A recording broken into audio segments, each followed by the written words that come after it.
everyone, welcome to the Royalty. My name is Harley and I play all of the latest indie horror releases so you don't have to. Today I'm going to be playing Innsmouth Case by RobotPumpkin Games. I am super excited, I hope you are too, but first, let's take a word from our sponsors. You! Let's say a big thank you to my Tier 2 royalty Izzo and my Tier 1 royalty Hansel Panda, Suki SJ, Sterling, Dan Cohen, Chaos 315 and Matt Ben. They allow us to stay sponsor free. So, there's no controller support, come on guys, I've told you all about accessibility. But new game. I'm excited for this one. We are fans of the strange world of Innsmouth, but we recognise the problematic beliefs of H.P. Lovecraft. This game has been produced by a group of people who believe in inclusion and equality. God, has H.P. Lovecraft been cancelled? Am I behind on the time? Someone catch me up. Boston, 21st of September. The last rays of sunshine filter through the blinds of your empty office. The pathetic stench of whiskey, cold cigarette smoke and canned ravioli fills the air. The screeching tyres and constant beeping of car horns out there on the street tell you that it's gone 8 p.m. People are on the way home, finishing their day. You should join them. You decide, I'm a workaholic, so I'll stay at my desk. Your day was long and frustrating. You're running out of ideas on how to handle the calls of people who want money from you. Cold shiver runs down your spine as you flick through a pile of unpaid bills. Suddenly you hear someone at the door. You freeze and hold your breath. No. Nobody will ruin your well-deserved evening. You're quiet as a mouse. You listen intently. The woman just outside the door knocks again. Pesky clients. I can see you through the window. Let her in. Well, it could have worked, so what if you clock out a few minutes late? By the light of the desk lamp, you now see more than a silhouette. A breathtaking woman. Breathtaking? Really? Lights up your office. No doubt older than 40, maybe even 50, harder to say. Clad in black, a skin-tight dress culminating in a dégagé that seems to defy the laws of gravity. Ah, you like her tits, I get it. We do have the same hair colour though. I don't know if y'all have realised. The faint light of the setting sun catches in the strands of her hair and you wonder how many heads this woman must have turned during her prime. She's a little bold, girl. She's a little bold without asking you first, but as a professional you're not giving anything away. She seems to want to play the seductive damsel in distress. The quiet amused voice of your subconscious is pleased that this stranger may be sharing your enthusiasm for film noir cliches. Far louder voice is surprised that the woman seems to think that a sexy pose and revealing clothes could win you over. And both voices agree they don't like being manipulated. Me either. The woman seems a little irritated that her provocative behaviour seems to have no effect on you. Yeah, you can't manipulate us! She moves from the edge of the desk and sits down on the chair opposite you. Yes, she clears her throat. As she continues to speak, the smoky seductiveness creeps back into her voice. My name is Delia. I need help.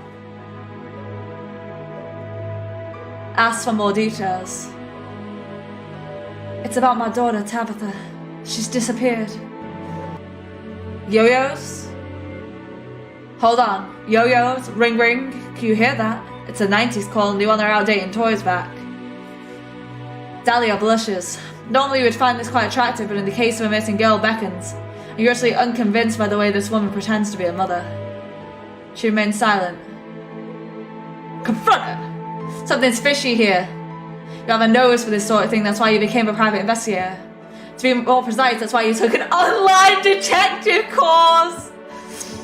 That for an one-off fee provided the necessary qualification.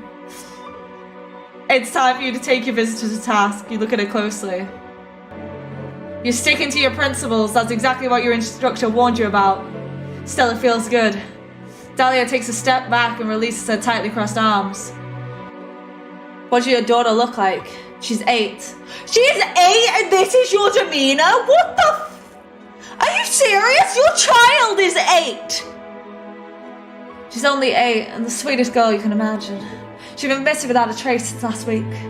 None of her schoolmates have seen her and no one knows where she may have gone. She hands you a photo. Look, this is my little munchkin.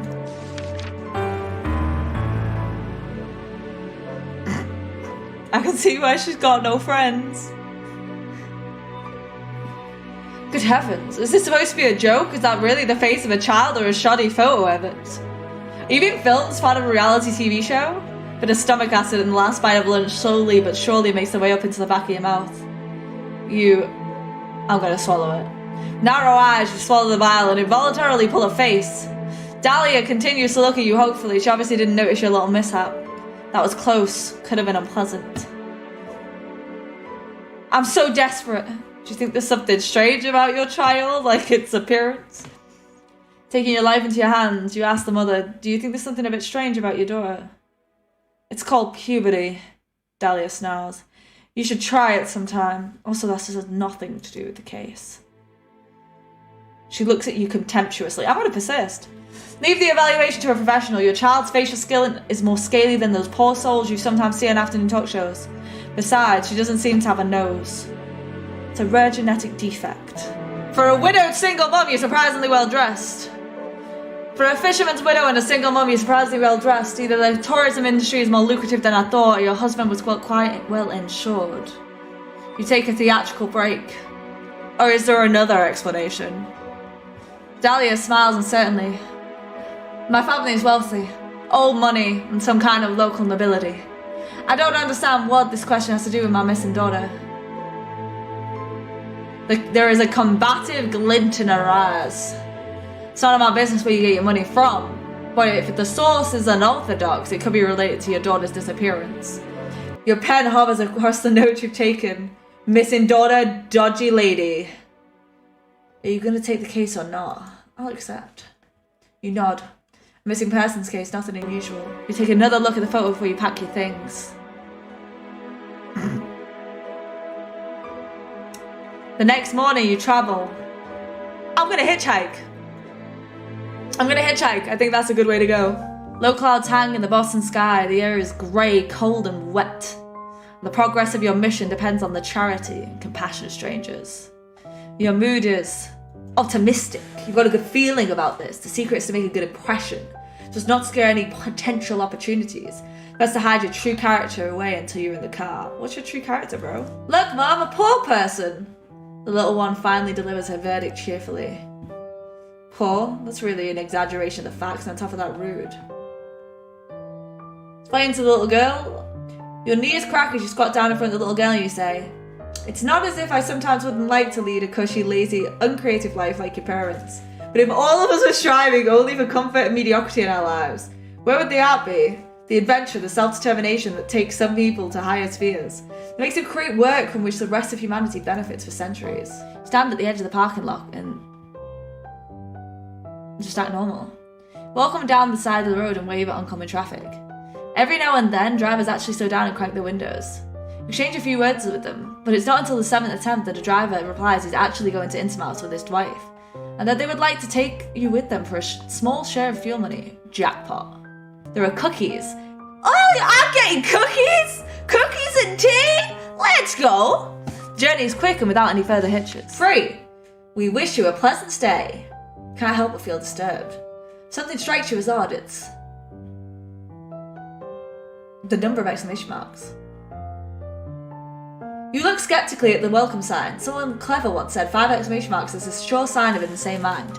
Theory which is regularly confirmed by 90% of online text posts. The author of the sign really works for the city. You don't get a sense that they care too much about professionalism.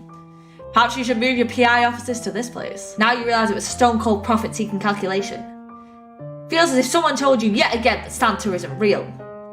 Wasn't it charity and brotherly love that made this nation great? I think it's simply inhumane to demand money for something so trivial as transport. I'm gonna pay up, I'm not a dick. Fascism, flute solos, finances. Why do all the bad things have to start with the letter F? First thing you visit is... I'm thinking hotel. I'm thinking... I've got a lot of money on me. I should drop it off. Sup? A young voice asks. Hello? During your initial survey of the surroundings, you managed to miss 3 figures standing on the staircase. In this very unusual city, very typical picture presents itself, loitering teenagers. He looks like a lizard. I'm Liz. This is Henrietta. The goth Liz points with her thumb to the girl next to her. Making contact with aliens successful. And they even talk English. Liz scrunched up her face almost as if in pain.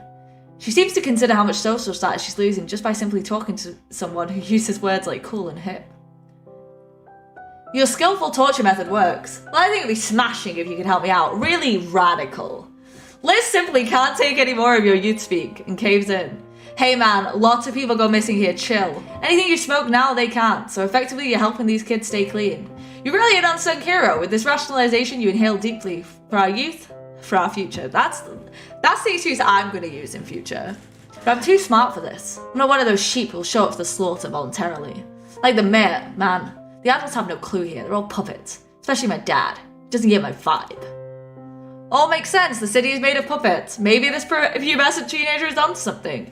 Is this your actual case? Are you part of a big conspiracy? Did you willingly walk into a trap blinded by a bit of cash that they're soon going to take off your unconscious body anyway? Imagine your favourite werewolf TV show is cancelled. At this moment, all colour drains from Henrietta's face. Not blood fangs! And you witnessing Henrietta become aware of the transience of life for the first time. She lifts her chin, your eyes meet. I'd rather die, she says resolutely. They are so dramatic. These damn vampires have yet to get what they deserve. Who would have thought? You were convinced Henrietta was the vampire type. Smile carefully and try not to look like a weirdo who's watching many TV series is now discussing them with teenagers. She continues. The little girl was in the same class as my little brother Archie. We played together sometimes down at the pier. Then all of a sudden her mother started making a fuss and she wasn't allowed out anymore. Now she gets private lessons. Hardly leaves the house, just like her mother. I don't know. Whatever, she didn't come over to us anymore from then on. There you go. Thank you so much for your cooperation, young lady, and death to the vampires. Maybe it should be dimming the lights after all. Figure smiles at you, or perhaps it's more of a grin. His face unsettles you. You lean forward at an angle to give a better look at him. The corner of his mouth reaches all the way up to his dried up ears. His smile looks like painted on. His beady eyes lie deep in the cavity of his skull and seem to stare into the opposite direction. Has he even blinked yet? On top of it all, he smells funny. How may I help? You start and take a step back. Welcome to the Gilman Hotel! My name is Cornelius Gilman III! How may I be of service to you? The man's gaze remains unchanged, and his natural smile seems to be etched on his face. You're so surprised he could talk with that expression on his face. Just a moment ago, you could have sworn he was an inanimate puppet.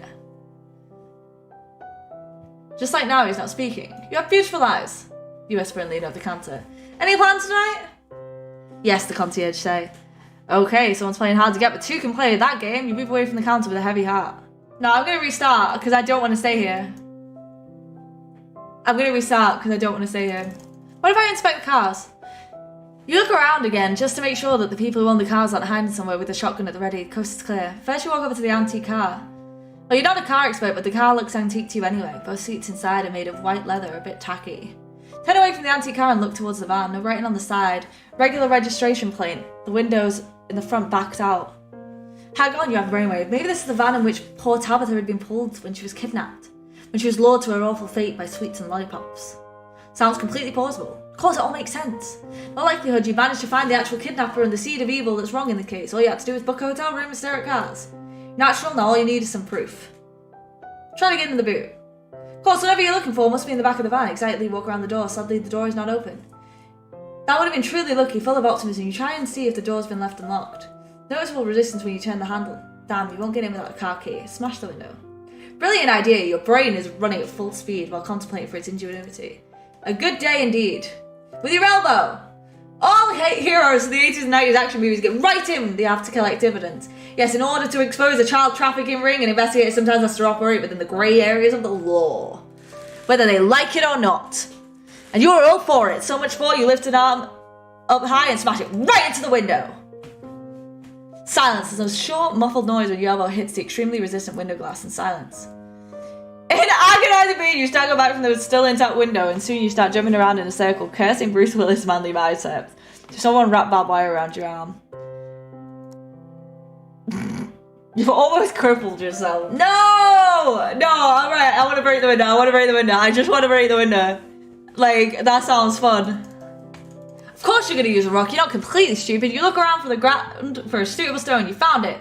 Lift up the tool and weigh it in your hands. Not too dirty, good grip, perfect. Look around the parking lot one more time to make sure you're by yourself. You aim and smash the stone right into the window. The window breaks to splinters. That was loud. Hopefully no one will hear that. You peek into the driver's side cabin. Suddenly, the smell of stale old grease creeps up your nostril. On the floor of the passenger seat, there's a scrunched paper bag with the logo of a fast food chain. Paper cup rests on the dashboard. Where are the traces of kidnapped children? Okay, so there was nothing. Okay. So I'm going to take the route that I originally took because I want to stick to my first decisions. But I did want to know if I could break the window, and I can. So that's fun. Better get out of here, you say out loud. Must be something better than this hotel. Time to go and look for Tabitha. So I'm going to go to the harbour next. Because there's a beach there, I could stay there. They move around more like tragic hunchbacks you'd expect to see in French cathedrals. That's so rude. I'm really rude in this game. I'm digging it. Eeny, meeny, miny, mo. Catch a tiger by the toe. If it hollers, let it go. Eeny, meeny, miny, mo. Lighthouse.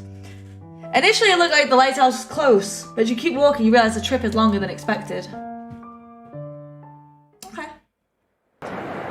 Warning. Absolutely no trespassing. That was a voice. Innsmouth hasn't been precisely invited into your arrivals. You already know the tune. Some joker scratched something into the flaking white layer of paint on the surface of the door. Do not come any closer! They want your body! This sounds suspiciously like a sex cult. One hears about these sex cults all the time. You regularly watch documentaries about them. Whatever you're into, do not bring this into me, okay?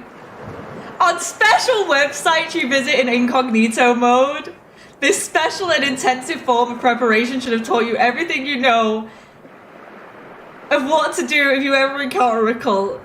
You tuck your underwear into place and walk purposely forward. After all, you're on a mission.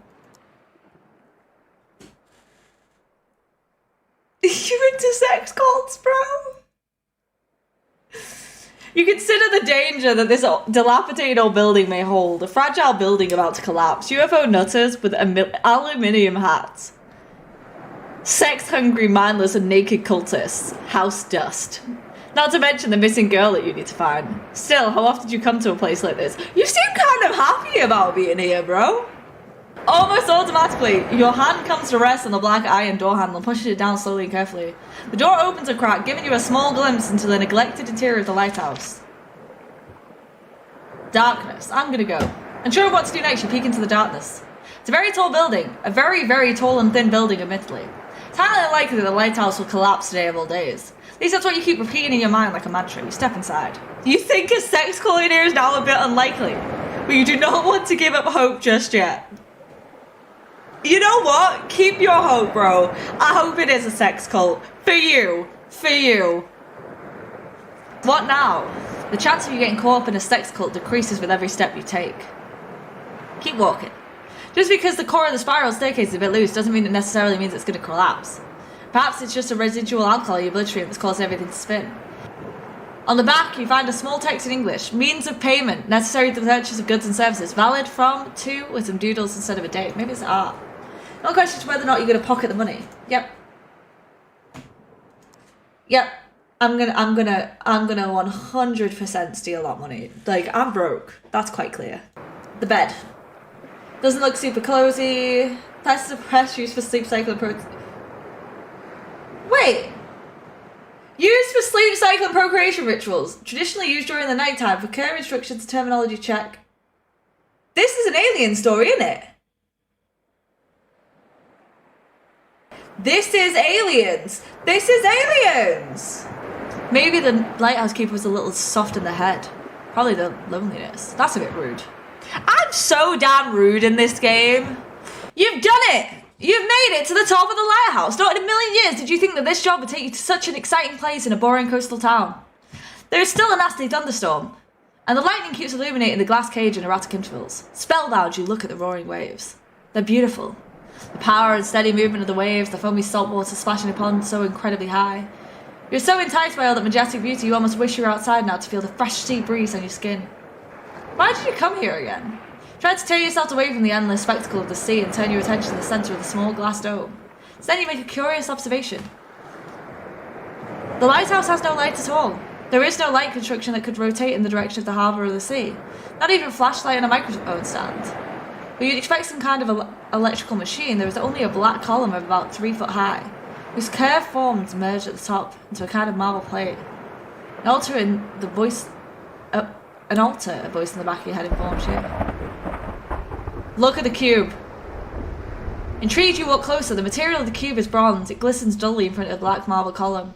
The object looks as if it belongs just there. It's perfect right where it is. Everything looks like it's been made from one piece. What you first thought was some arbitrary decoration turned out to be a hieroglyphics, crayons, simple tools, knowing eyes. Curiously, you walk to the column in which the cube rests. What are Egyptian hieroglyphics doing on the lighthouse on the east coast of the United States? Your fingers are itching. I'm stealing it. Just for a brief second, you simply hold the bronze cube in your hand, feel the texture and its surface on your fingertips. Inspect the hieroglyphics more closely, measure its exact weight, smell it, lick it. You have to know absolutely everything about it. Send your hand and touch the cube. And now you can't let go of it again. It seems to have melted into your skin and somehow attached itself to you. Yes, it stuck itself onto you. And as it continues to suck your consciousness and your soul, everything is now trapped in a never-ending slipstream coming from this cube. You feel like you were caught in a mighty vortex that pulls you down deeper and ever deeper. All of a sudden you have a strange out-of-body experience and start to see yourself from the perspective of the cube. You feel something unbelievably strange beside you. Some sort of being has emerged from the depths of the vortex and is passing you by to float in the opposite direction. Your soul is swallowed by the cube and something strange occupies your body. Loosens the last 8 anchors and pushes you over the edge. Cling desperately to your mortal shell and then your consciousness starts to crumble for a brief moment. You think that from the perspective of the cube you're looking into, eyes no longer belong to you and everything goes black. Did I die? Am I dead? As you wake up from restless dreams, a bright light shines into your eyes. It feels like a burning sensation directly penetrating into your brain. To your initial shock, you gradually come to your senses. You are no longer in the lighthouse. Hideously bizarre monsters are lined up in front of you like the set of a bad horror movie. They're basically just huge cones of flesh covered with a thin film of slime. You instantly think of slugs. They have uneven skin covered with furrows and wrinkles and a thin film of mucus. You involuntarily think back to your childhood, the dark period you refer to as the big snail plague. You shudder at the thought of the army of snails that torpedoed your tender attempts to grow your own small tomato plantation in the family garden. Then came the rats, but now you have other problems. 1 or 2 hard hits on the head and this pathetic barnacle out of business. Raise your fist aggressively.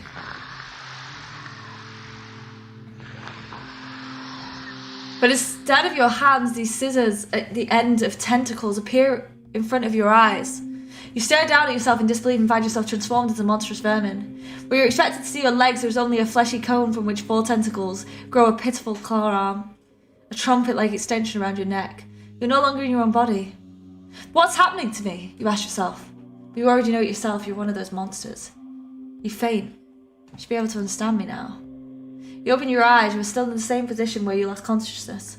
Only a brief moment seems to have passed, but what is this pinching feeling on your neck? Looks like a small device has been attached to your new body. Waking up in a new body is disturbing, I understand that. So first of all, let me reassure you that the state is not permanent. And when you return, you won't remember anything. You hear the voice not through your ears or the comparable organ in his body, but directly in your head. What you hear is the clicking of scissors. I've attracted a translation device to you. We can now discuss all the questions you no doubt have. Evidently, the beings communicate each other through the scissors. We, translation in your head begins with an air of gravitas. The great race of Yith. We are the wisest species in the whole of creation. Countless eons ago, but also in the distant future, we made it our mission to gather all knowledge of the universe. We have sent our agents through time and space to observe and study. When we learned of our old demise in this way, we transplanted our spirits in mass into this form you now see before you. Your new friend seems to want to do a playful pirouette to show off his body. But since he's resting on a slimy snail to support the process, it takes a good 2 minutes. Snazzy, isn't it? Functional and sturdy. But I'm on a mission! I need to find a little girl. People are counting on me. Creature looks at you with something that, even despite its strange facial features, you've managed to recognize the skepticism. If your mission was so important, why did you waste so much time in the lighthouse? Good question, actually. You need to accept your mission is over. Try to use your time here more productively. You erased this participant's memory, right? I thought you were doing that. Oh shit! And you're gone. You wake up and you've woken up many times before after drunken nights in some dive bar, after awful parties in which you drank yourself to some stupor. But it's different this time. The flickering before your eyes ceases. The agony and disorientation gives way to a sense of clarity you rarely felt. Your normally slightly hazy thoughts are clear, not a shallow pond, but a crystal clear lake. Your memory is filled with knowledge from intensive studies you've undertaken in a great library. So much knowledge. Gaze wanders to the room where you find yourself. The room sits there calmly between these four well-known walls. You're at home on the sofa. Technically, it's not your sofa. A completely new one without the bugs and rats who'd moved into the nest at the bottom. Everything is naturally clean, and the sofa does not seem to be the only piece of furniture that's been replaced. Later, you will find out that the year through his place for you not only used his 6 years for highly efficient study, he also applied for a position at the largest historical museum in Boston. Successfully, of course, because youth do not do things by half. Your eyes light up as you read the number on your last paycheck. Hold the paper so close to your face, your nose almost brushes the paper. Twice a year, twice as often as you normally would, your possessed body is contacted by your family, giving what appears to be a completely neutral, boring, meaningless confirmations that you are fine. There are postcards from your relatives sending greetings from holidays. Postcards which say they're proud of you managed to turn your life around. Certainly one way of putting it. The youth is eating well, fresh fruit, the prescribed daily minimum of vitamins, proteins and fibres to make his studies as efficient as possible. The youth also exercise. In the bathroom you look at your body as you stretch off in the mirror. Take off one layer of clothing after another. 6 years have gone by. Intrigued you look at your face in the mirror. A few more wrinkles for sure, you feel like your life is only just beginning. Yes, we can!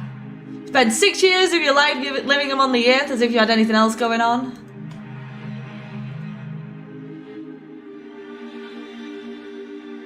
Wait, did I get an ending?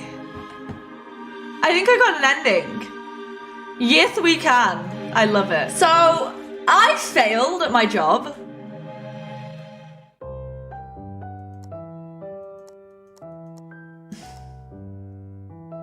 Oh no, I loaded the wrong one!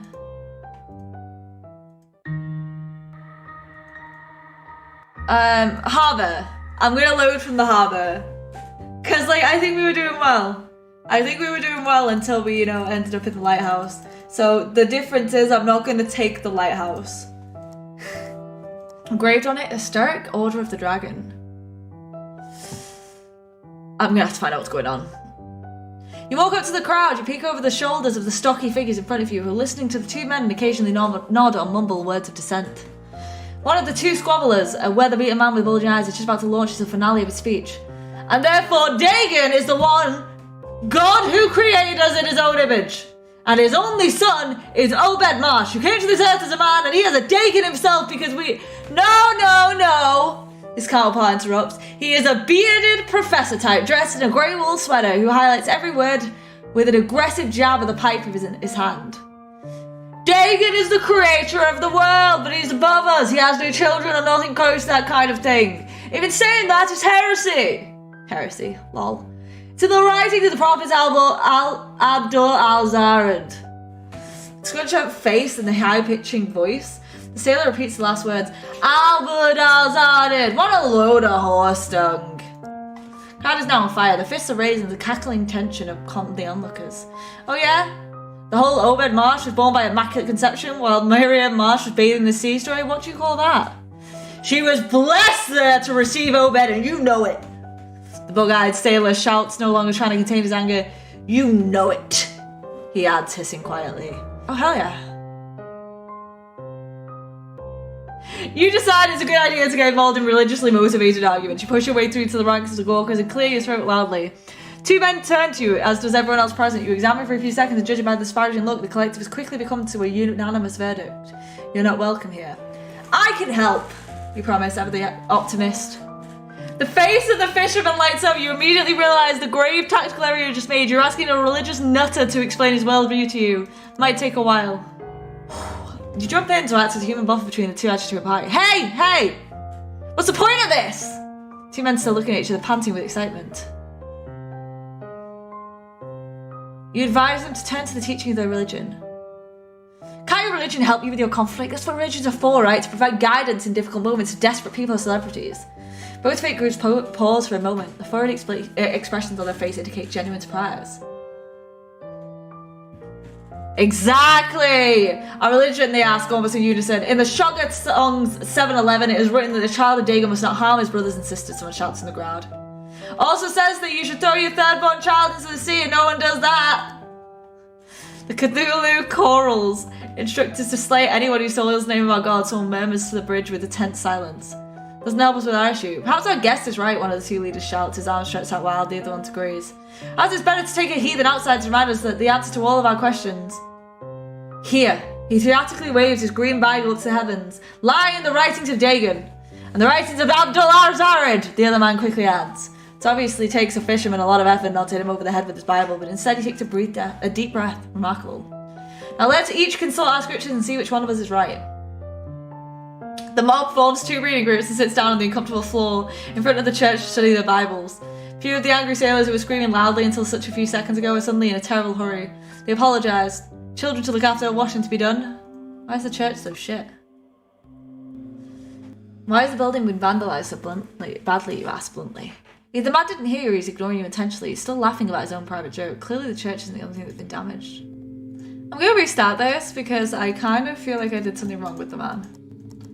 What happens if I tell him I'm my son? Yes, Pat? Dad, Gary, what are you doing here, you idiot? Your jaw drops, idiot? Of all the lonely, unkempt old people out there, you seem to have met one who, without hesitation, insults his children. I'll kick your ass, Pa!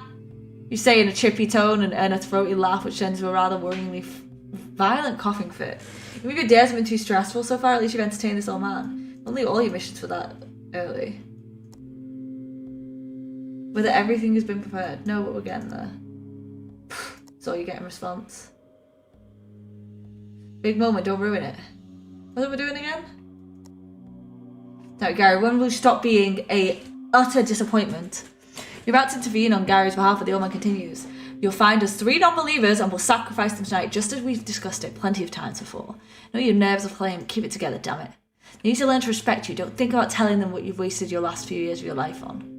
What have I done wrong? You ask, eager to find out more about this dysfunctional family. You know exactly what. The old man screams and digs his claws into the armrest. He comes alive with the very particular spark that parents get when they scream at their children. Graphic design, what a joke. Who dare tell people? I told everyone you did coastal research at uni. Conversation resembles more and more what you and your actual family talk about. Okay, Pa. You respond automatically. The old man finally seemed pacified, weakened by his trauma. He's now slumped back into his wheelchair and sleeps peacefully. Anything else? Once a human sacrifice in position, nothing can go wrong. Just let the blood flow into the water stream and everything should basically work itself out. Damn it, his eyes are now boring into his forehead. You've watched me do this your whole life. You'll manage, Gary. Good thing this man is half blind, so he's completely unable to see how the colour is draining from your face. You just talk about human sacrifice? More purses lips, probably trying to provoke you. Gotta go, Pa. Oh! He's just into some casual human sacrifice, it's fine. Yeah. Beach!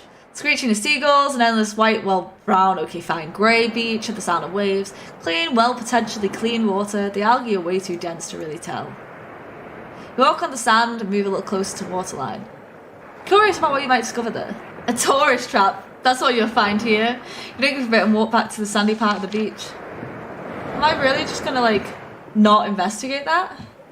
You decide to lean into your antisocial side. It's cold, you're freezing, which is annoying because you'd settled down quite comfortably on one of the deck chairs. You could swear you'd noticed a shadow while you were half asleep. There's a figure who tried to grab you and carry you away. Was that all a dream? Till the wind blows on your face. Oh damn it, this case is going to be the death of you. You really lie there as if dead.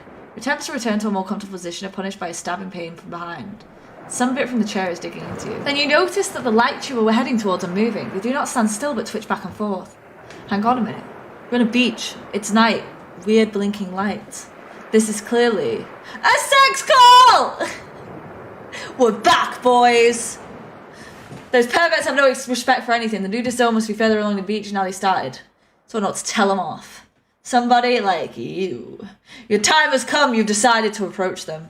The name of public decency, of course, and not for any other reasons. For non-sex cult related reasons, you check the fit of your underwear before walking up to them. You've arrived, somewhat indecisively. You stand on a sand dune and take in the spectacle. There are 20, maybe 30 people who've gathered on the beach close to the waves. You can see they're naked under rags and nets they're wearing on their bodies. They're performing a sensual and seemingly uncontrolled dance while waving glow sticks in the air. The masks that people are wearing seem familiar. From film and television, distorted faces with angry mouths and ugly goggle eyes. Mind you, a little voodoo. Here, on the coast of New England? Not quite sure anymore whether you're at a rave or actually an exotic fertility ritual. The acoustics are bad. Instead of the clear techno beat, people here rely on singing. They could do with rehearsing, though, without any sense of rhythm. People are chanting the same refrain over again. Aya, aya, Cthulhu, Fatagan, aya, aya, Cthulhu, Kagan. Oh, hell yeah, I'm getting in on this. No point in holidays are doing crazy things. You normally wouldn't. And besides, no one here knows you. So you stand up to the group of dancers and attempt to seamlessly blend into chaotic spectacle. You're lucky in the midst of the rags that most people wear. Your detective outfit doesn't particularly stand out. You're just another freak amongst the many. Swept in the ecstasy of the dance, your thighs tremble and your arms wiggle about. Throw out your head and join in loudly chanting, yeah, yeah, silly frogs! You enthusiastically imitate the chant. A few glow sticks have been dropped during the dance and lie abandoned in the sand. When you bend down to pick one of them up, you realise they're not disposable glow sticks at all. They're algae. Glowing algae? You dance cheerfully. Past the bizarre mask with stolen eyes, which up close look more threatening, a bit scary. From a distance, this horror part of the show would have completely escaped for you. Party seems to be shifting on to the next phase. Dancers have now stopped their ecstatic movements and stand still with their outstretched arms facing the ocean. Silence, complete silence. Apart from the monotonous murmur of the waves, and then you make out another sound, a strange hissing. Another group of amateur actors joins the dancers. They come straight out of the water and wear costumes more suitable for Halloween than a rave party. Greedy scales cover up their costumes, or is it professional makeup? The scaly skin costumes look super real. The muscular, clumsy, and much too long arms end in a set of lifelike claws. Heads are a mixture of dumb-looking fish and a deadly grizzly. Whoever come up with this mask seriously needs to see a therapist. Have they realised? He's not going to realise. This is the aliens all over again, bro. When the first masked creature reaches the group of dancers, you realise that all these guys must have seriously trained for this gig. All in our bodies, you can only get through years of hard physical training and guzzling down lots of steroids. We're also stark naked. Tilt your head involuntarily. Some things on bodies are quite different to replicate, even with paper mache or plastic mould. You know this even from your own Halloween craft endeavours. It's even more difficult to make these things move and react authentically. It takes a lot of willpower to tear your eyes away from the sight. Dance groups seem to welcome the newcomers warmly. They mingle. Each of the costume giants seems to know exactly with whom they want to spend the evening. It does not take long and every party guest is paired up with one of the fish creatures. You stand off a little to the side and watch as they explore each other's bodies, and then they start to, whoa, okay. This party is definitely X-rated, a brave choice for tourist entertainment program. While you are still gasping for air indignantly, the couples are already rolling in the sand, groaning with pleasure. It was a sex cult. Only one of the costume giants has not yet found his partner. His milky eyes fall on you. Uh-oh. He stalks over to you on his long legs. One of his claws, he points at you and then himself. You ordered the sex cult, do it! Why the hell not? Get over here, you say and open your arms. What follows is a private, definitely not R-rated. You're fascinated and thrilled with the fish mutant costume. Things you like best are the full lips and long tongue. Bloody lips, the costume taste of salt and make you very thirsty.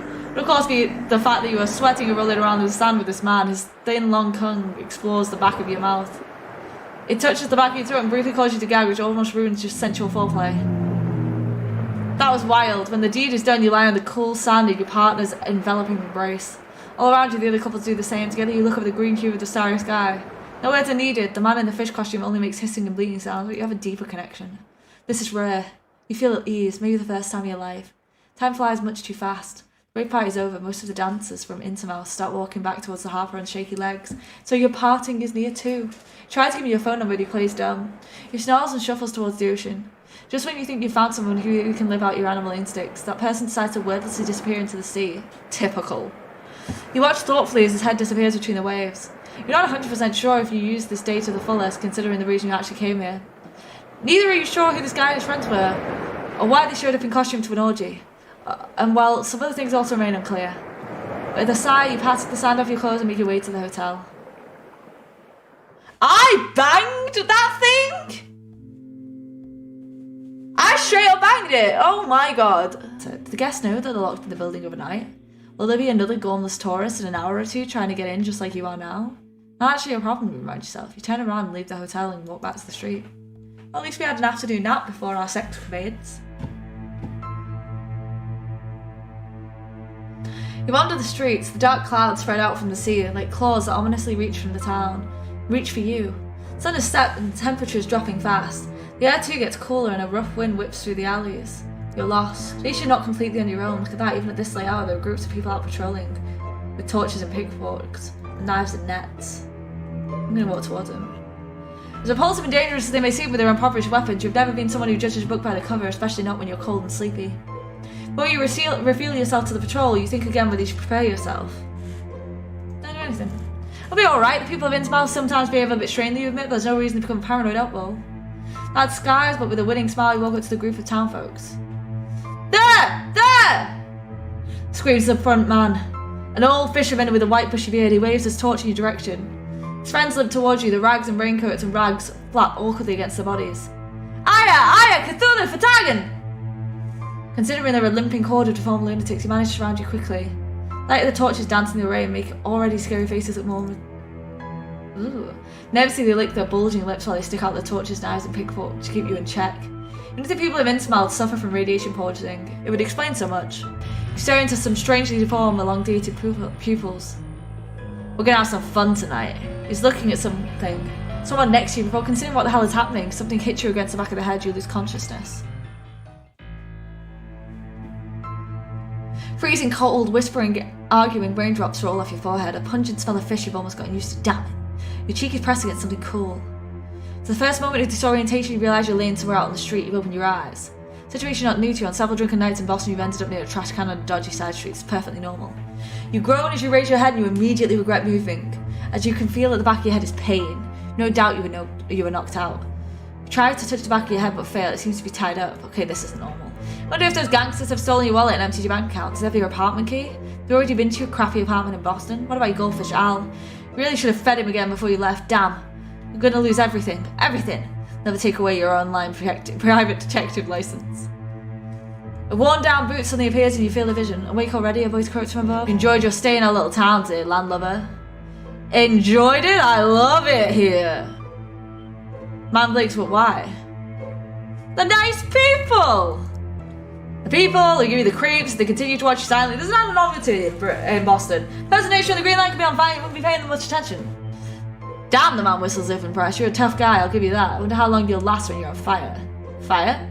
Before you can ask for a more detailed explanation, you're grabbed by the arms of fishermen and silently approach you without noticing. They jerk you into the air and carry you over the square. After a few yards, they slow down. The ground they're walking on seems less solid. You're standing by a stake. Two men in rags and gross bulges on their cheeks undo your handcuffs and then tie your arms around the central pole. Brothers and sisters? Yes, Abraham, several people respond. Which says a lot about the Innsmouth gene pool. Quiet, he growls, immediately. I mean, everyone present. Satisfied, he solemnly spreads his arms.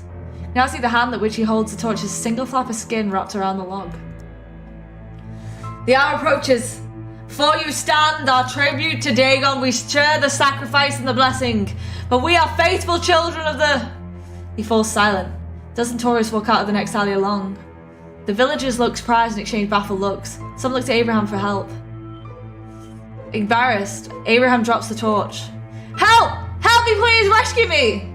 He gets a deeply hurt look from the villagers, but their feelings are not high up on your priority list, you say, surviving the light. Tourists look at you with interest. The first few break away from the group and come closer. Young Bamlin takes selfies with you and himself at the stake. Inform the FBI!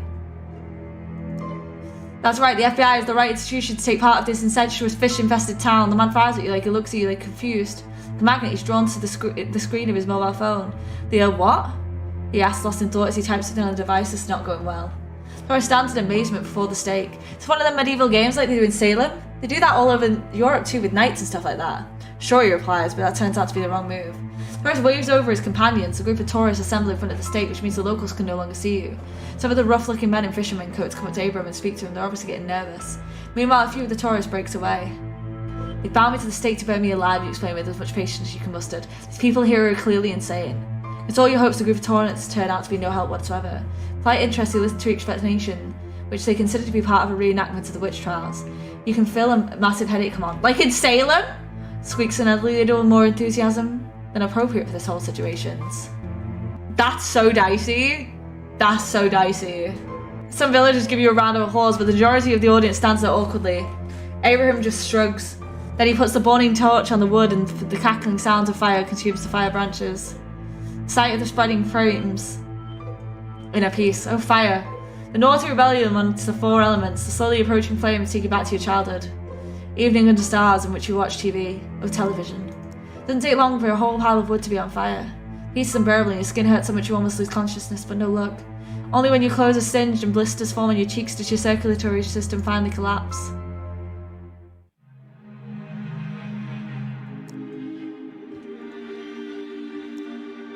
Am I ever gonna find an ending that sees what happens to this little girl? I've ruined my life again. Great. Great. Great. I'm gonna see what happens if I say no. Oh, no, no thank you.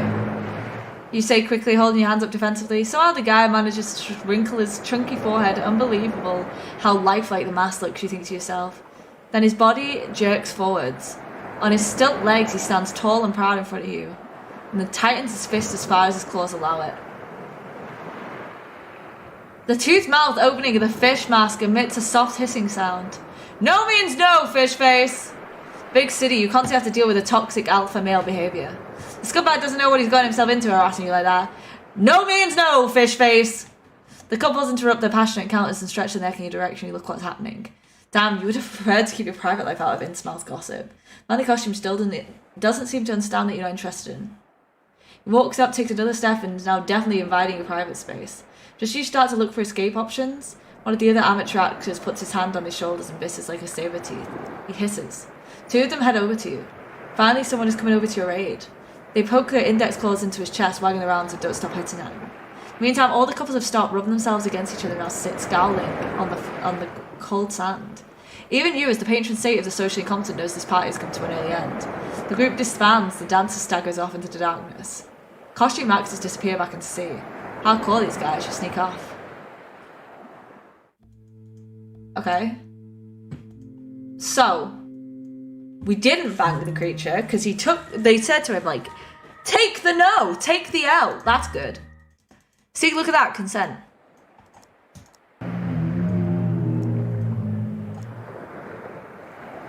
You do your best at create chaos. In one flowing movement, you squat down slightly, grab a hissful of sand and throw it at the monster's face. The eyes of strangers seem to be not well protected by the Popeye mask, or at least it's how you interpret the scream while running away from the creature. Was this a sex cult? Did you misbehave in any way? Will you regret your decision? All these questions you can ask yourself later on while having a hot shower. But for now, best to get away from here. Without looking back, you continue to run, the faint lights of town firmly in view. That's so funny. So if I reject him, I just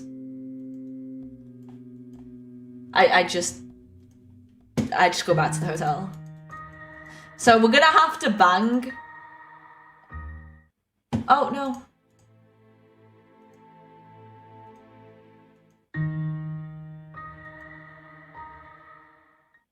We're gonna have to bang the creature. Because I want to see what happens if I go up to them, like, undercover. Are they gonna realise that I'm not one of them? Or am I gonna be involved in some other shenanigans? You have found some refuge behind some old barrels in a narrow side street. You would love to spend the whole day up here. In the middle of the alley, you were without protection against the rain. Pitchfork Mob still hasn't noticed you. Maybe not all people here are cranky old-hearted hicks. Maybe someone will let you spend the night. Perhaps pigs will fly. The opposite was never proven. Anyway, the idea of spending the night in the warmth and leaving Innsmouth early tomorrow morning fills you with new hope.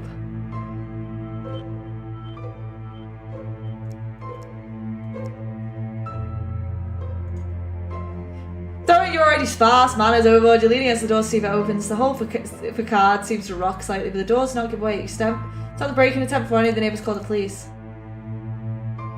There's another just over there. Again, you try your luck, you knock 3 times quickly. Again, no one lets you in. Maybe it's that time you hear the rustling of curtains.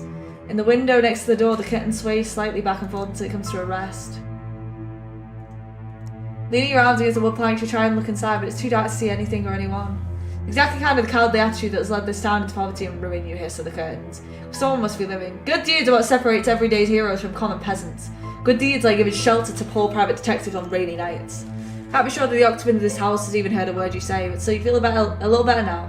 A clicking sound right behind you makes you freeze. The door right behind you, an old woman is peering out of the house in front of which you were shouting. Cracked open the front door and examines you through thin, round spectacles.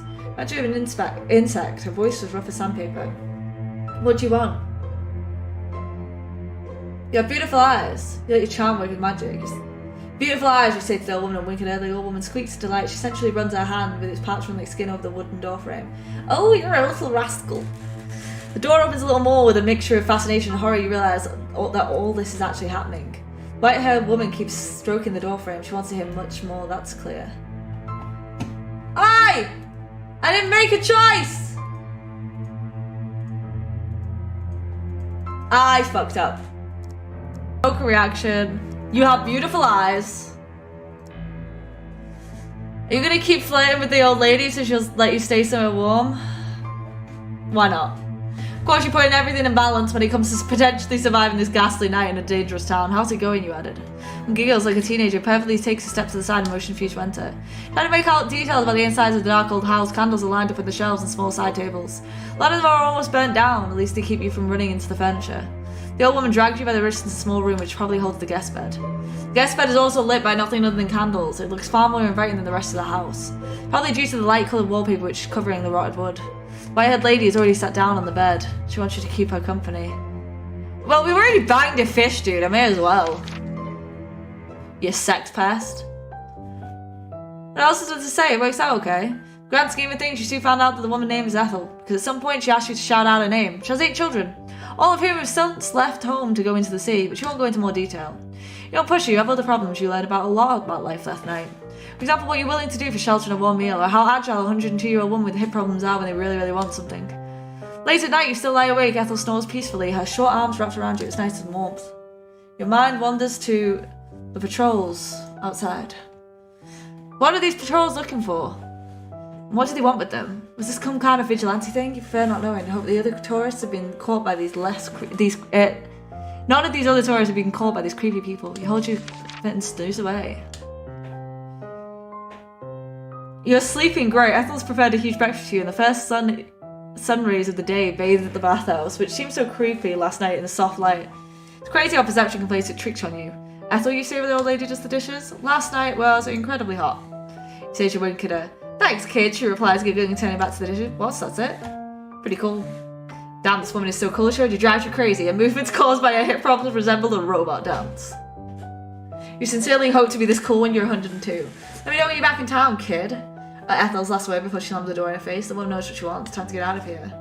Sunday morning, with no shady patrols and probably creatures lurking in the shadows. Okay.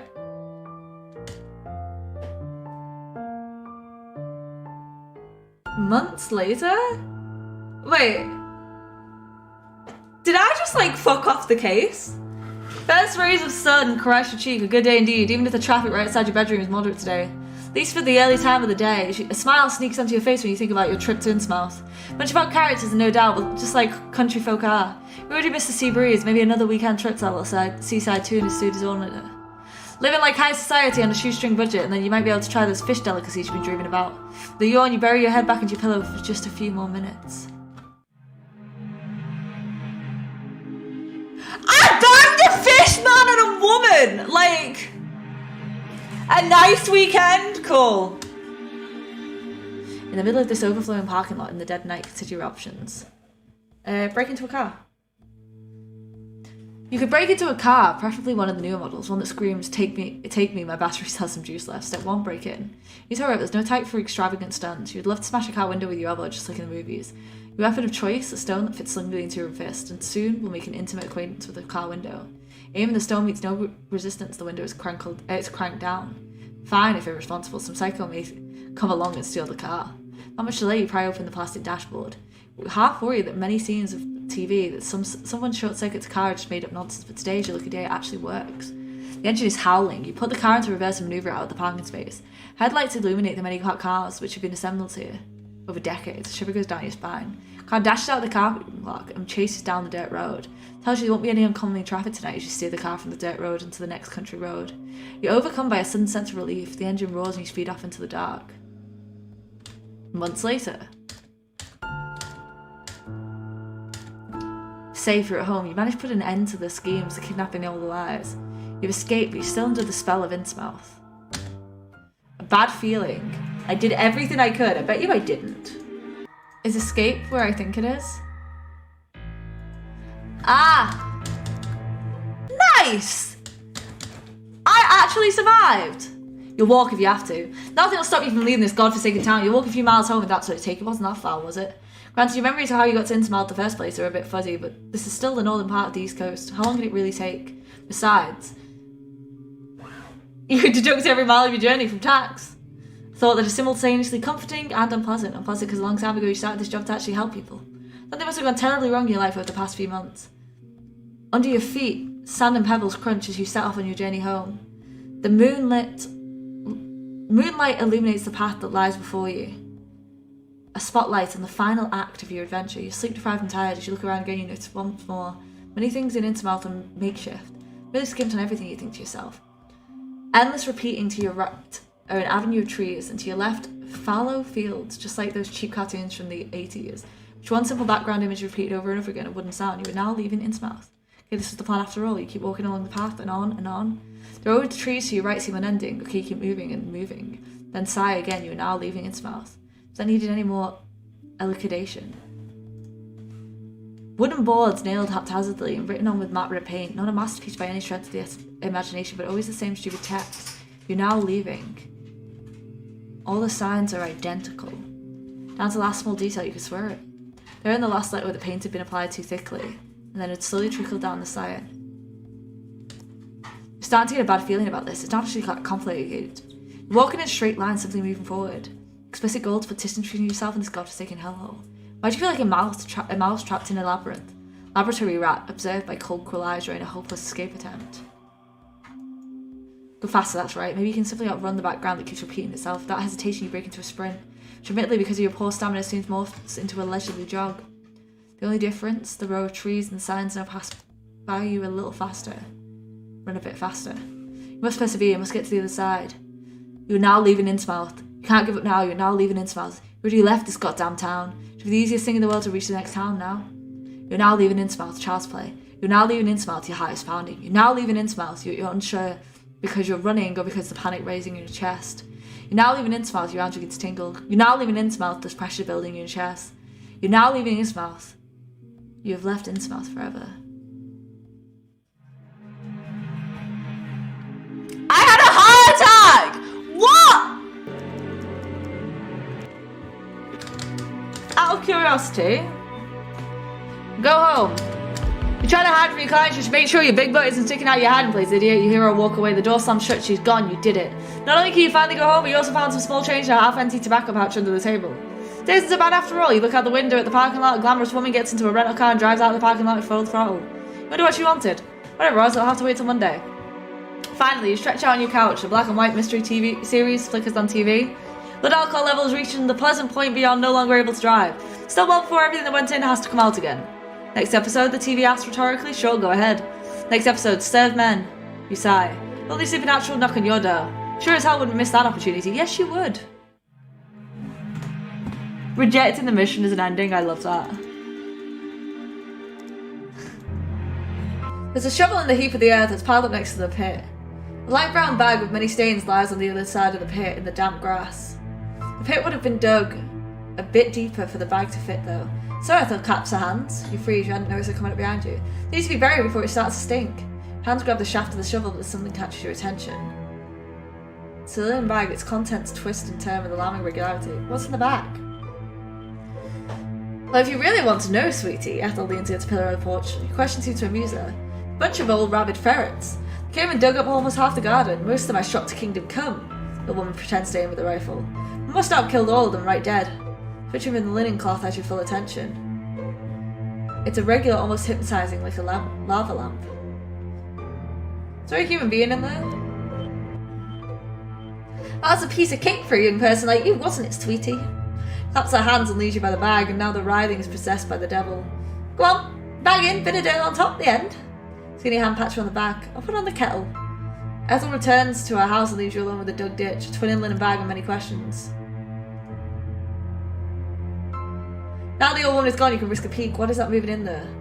Inside the bag, is it a human? A drugged person desperately trying to get attention? Or are they actually rabbit ferrets? Moment of truth, you sink down into the wet grass. The knot is loose enough that you can undo it quickly. Heart beats loudly and she has to open the bag and try to make out the details in the bag. It's ferrets. She was right, the fortune teller at the fun fair was right. A small child of only 11 years old, you did not know what to do with the terrible prophecy you were given. Death by ferrets. You always thought it was a metaphor for something, now you have to admit that the woman with the colourful turban had expressed herself surprisingly clear. If you try to attempt to escape, you stumble over a dead ferret. The weird angle at which you fall worries you. Countless ferrets that have bitten into your body prevent you from taking any corrective measures. Head hits something sharp and everything goes black. I died by ferrets. Rabid ferrets, you get torn to shreds. Life is like a sack of rabid ferrets.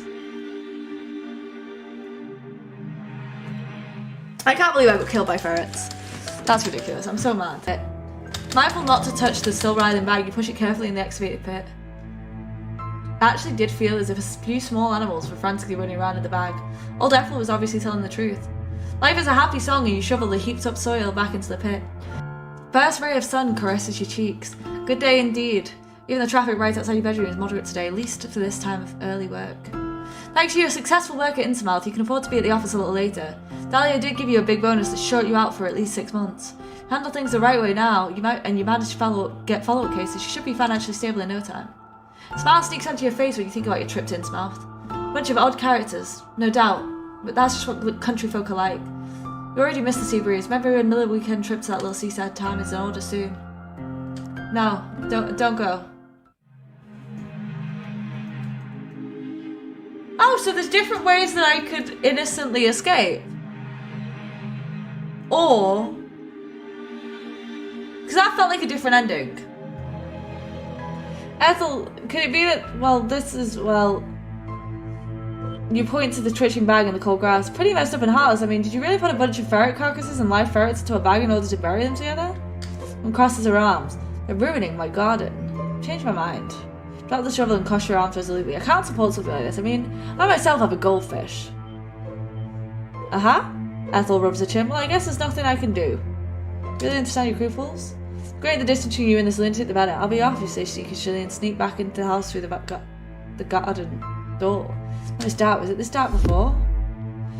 Something hard hits you in the back of the head. Your knees give way and the world flops 90 degrees until the floor quickly unites with your cheek. Days you sense someone dragged you across the lawn. Your consciousness returns and surges. Your body being kicked into a wet ditch before dirt covers your eyes and then lands in your mouth. Your nose and you can't breathe anymore. I knew I could make it kill me! I knew it! That one I knew! We got this boy again, but this time we're not banging him.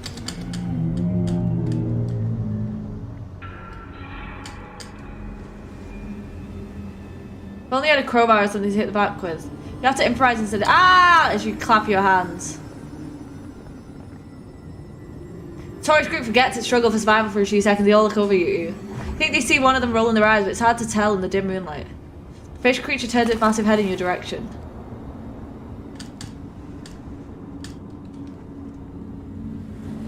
Get help! When he presses her arms against her body, inside the cage is cramped, but on the outside she must be feeling unprotected. Okay, she says in a crumbling voice. She quickly follows the waves as they roll into land, one weightless step after another. The woman rows her arms towards the beach and splashes as if something dived in the water. Wendy pauses, her eyes filled with fear. She steers around. Hurry, damn it! Your only chance to help right now! Hurry, damn it, you call out to her. Wendy breaks out and stop her and starts to make for the beach again. She's halfway there and then she disappears underwater. A small water fountain shoots up because of the rapid movement and splash and everything is over. You never ever get a chance to kick or scream. This is all your fault! This is all your fault! Blame the spa, bastard! You tell him, hoping he managed to reason. He locked us in here and left us at the mercy of those things. Literally watch the man's brain slow down and reconsider the situation. Maybe all hope isn't lost.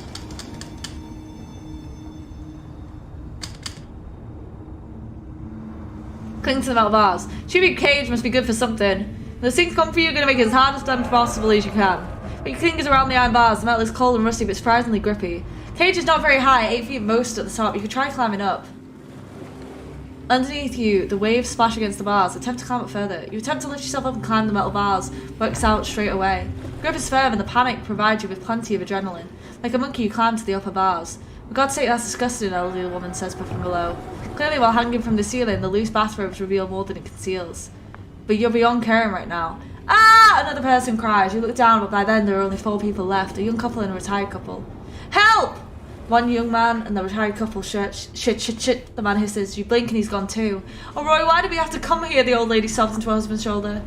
You know why you're here? To find a missing little girl. It's your mission. You've criminally neglected so far, but right now you have other problems. Hey! Yes, you! You look down again. The old man pleads with him. You must help Dorothy. Oh, damn it. A few not without use later, the old man gives his wife a leg up. The old woman stretches out her hand. You grab the hand. Doubt if you die tonight, at least it's as an honourable person. You manage to grab Dorothy and pull her up a little. The free hand, she grabs one of the bars covering the top of the cage, but then she simply dangles there like a ripe pear. Well done, dear, that's just... Another splash interrupts her husband's pet talk.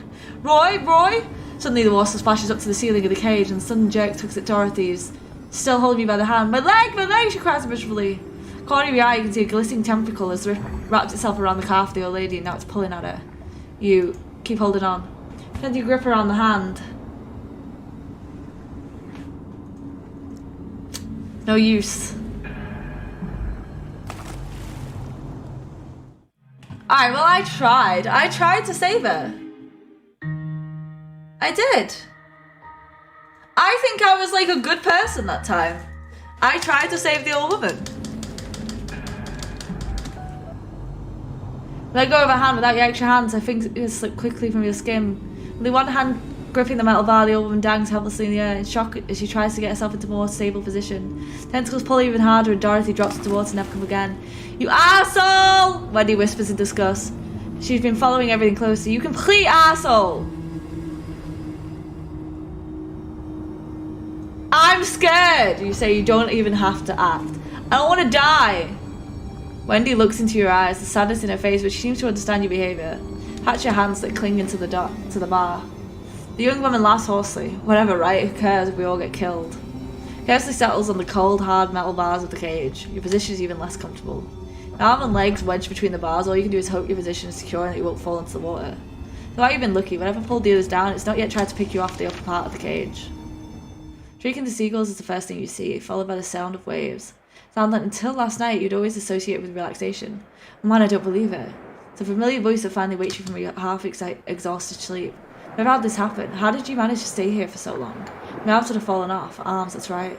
These extremities you can no longer feel. Slowly you come to your senses and realise where you are. You're still hanging onto the ceiling of the cage. Your arms and legs are wedged between the bars so you won't fall down. You want to move, flee, hit him. But your arms do not move an inch. Your skin has turned completely blue due to cold and partially interrupted blood supply. Dazed, you look around. Wendy is gone. Maybe that thing from the ocean got to her. You're hoping she made it out. That perhaps she climbed down during low tide in the early morning to get help. Ezekiel groans at you. What were those creatures, you ask? Relatives, Ezekiel says, clearly in high spirits. You know, the old ones you try and keep on the right side of? Been to our present at Christmas. Mine is now laughing so loud as if she told the best joke ever. So how do you feel now after seawater treatment, he asked with a mocking grin. Like new. Be clear, whoever is offered to Dagon and his children and is spared will not be harmed. You can be really proud, Ezekiel continues conversationally as he undoes the lock of the cage. Dagon must have big plans for you. The gate is open without further concern for you. Ezekiel wades through the mud of the low tide back to the beach and probably to his bus. Can't believe it. It takes another hour before you dare to climb down from the cage and drip your feet into the seawater. Your arms and legs burn like fire and blood resumes its circulation. With the declared goal of leaving Innsmouth as soon as possible, you manage to crawl on the beach. The memories torment you. You survived, but at what cost?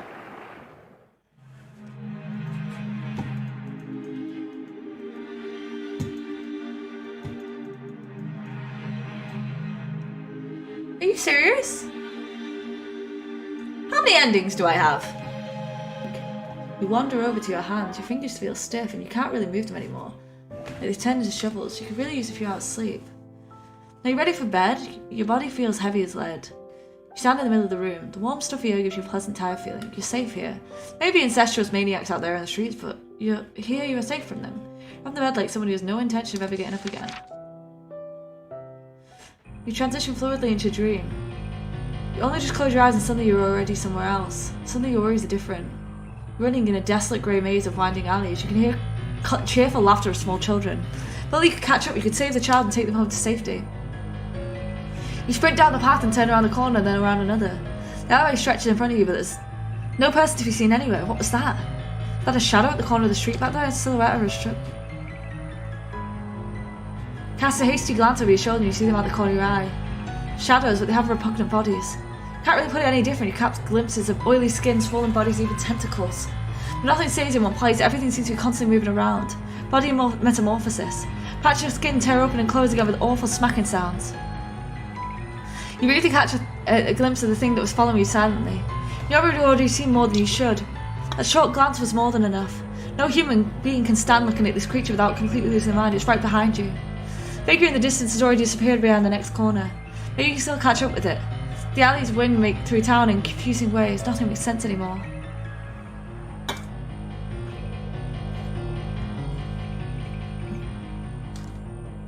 There's not much time left. You squeeze yourself through the narrow pathway. Walls are now so close they start to tug and scrape your clothes. Back of your hands start to burn because you keep scraping them on surprisingly sharp edges of the bricks. Carefully but swiftly you walk around the alleyway. It was almost as if the walls were built so your body and your body alone could pass through it. Ostensibly, you are the shape. Already the path had been dark and poorly lit, and you could see more than a few meters ahead. Now it seems as if the deepest, darkest night has fallen. Your fingertips continue to glide over the rough inch. Inch by inch you work your way forwards, and it's definitely not right.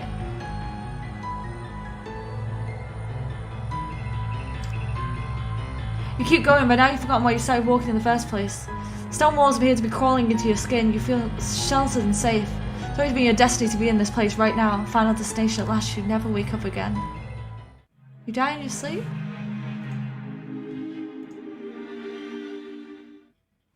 What the heck? Why do I have to die in my sleep? You're not 100% sure you're safe. Sleep tempts you. Just after midnight and your eyes are tired. It's the only horde of armed lunatics on the road at this time. Bed is too warm and comfy for such important things as staying alive to keep you from struggling into it. Later out your decision, you scurry into the blanket and lay your head on the pillow and you spend your night in a sleepless, dreamless sleep. In a haze, you walk into the bathroom with your face. Your face in the mirror above the sink looks like it's aged many years.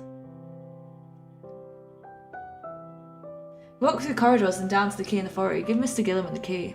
Hope you had a pleasant night in our hotel. Very nice of you to bring the key back. Would you be so kind as to fill out our questionnaire? With a stiff smile, he hands you a piece of paper and a pen.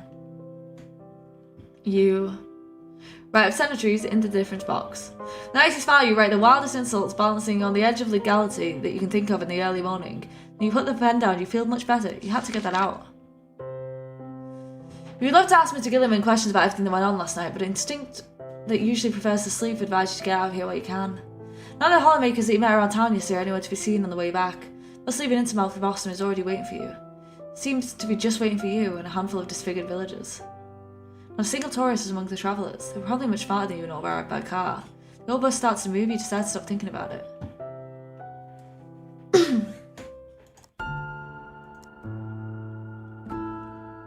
You jerk awake. Only the pale moonlight seeps through the blinds of your apartment. It must be very late in the night. You're soaked in sweat as per usual.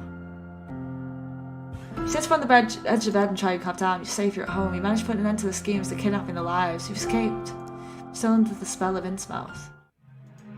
Wait, so can I get this ending like a bunch of different ways? Wait. Get to the face. Everyone's around me. Please don't hurt me. You beg and feel utterly pathetic, and the people under the robe seem to agree. How cute, someone in the back row giggles. Sounds suspiciously like the voice of a small child. Silence, heathen! The man with the knife hisses. The room begins to turn quiet again, and he sense of bemusement has faded. Father Dagon, Mother Hydra, accept this sacrifice. Without hesitation, you plunge the knife in your heart again and again and again. Let's go! Sacrifice to God, you are off as a sacrifice to Dagon. Congratulations. Thanks. Okay, now we're gonna take a different path that we've never taken before.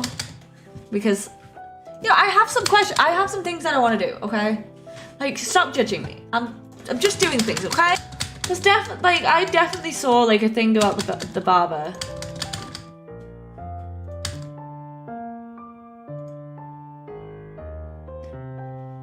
After removing the thick layer of dust from the sink, the old man looks up and he sees your bald head, his face falls flat. Is this some kind of joke? He takes a step back and tries to steady himself against the shelf of shampoo samples, some of which fall to the ground. His confused face distorts into a crazy grimace. Barber seems to regain his composure. Without taking his eyes off, he was fishing something out of his jacket pocket. And he starts walking towards you with a strange smile.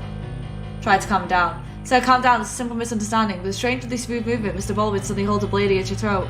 Did you just wander in my shop and cause a scene to make fun of me? The blade firmly pressed against your throat. Get away with it? Aye, a cut, a burning sensation. I don't think so. I knew I could make him kill me! Mr. Baldwin, cut your head off. Just a little off the top. I knew I could do it. I knew I could do it. I knew I could get him to kill me. Because I obviously I saw these. And that looked like, you know. Mother, the little crowd sliding into the house. The clinking of glass, the ever-accelerating sound of heels. A light goes on in the next room. Shortly afterwards, the doors open wide. The backlight gives Dahlia March's face demonic features. When her gaze falls on her daughter, her eyes reflect anger when she sees you, horror. I wonder if all mothers in Innsmouth react this way when they're reunited with their lost daughters. You. Okay, solved, ma'am. The expression of outright horror is still in Dahlia's face while the little girl looks worried at her mother. Dahlia holds up her hand in front of her mouth, an antique gesture which reminds you of old films in which men had strange beards and women wore corsets. She quickly recovers herself and an infected smile spreads on her lips. How nice to see you.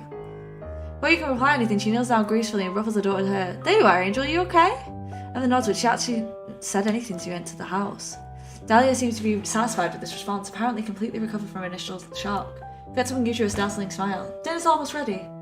Why don't you stay so we can discuss everything else? Dinner sounds splendid. Bonus for a solved case and a free meal. If only you bought your Tupperware, maybe you could clarify some things over dinner. I'd love to, you say. Dahlia claps her hands excitedly. She turns to her daughter and purrs, Darling, please go to your room. I'll bring you food later. The girl rushes up to the room. Time has come. Only you and Dahlia. Mr. Manley strokes her hands over her décolleté. Please come through to the dining room. You follow her without delay. Am I gonna die? The adjoining dining room is furnished simply but has an ominous and impressive vibe about it. The table is set for 3 people. A young redhead in a black and white maid's outfit is already in the room when you enter. When she sees you next to Dahlia, she seems unable to hide her surprise, guessing to be rare here. Without introducing you, Dahlia walks up to her and the two of them exchange a few whispered words. Without looking you in the eyes, the maid just leaves the room through the door you came in. A lot of secrecy for a simple dinner. Dahlia spreads her arms invitingly as she walks over to you. Please make yourself at home, take a seat.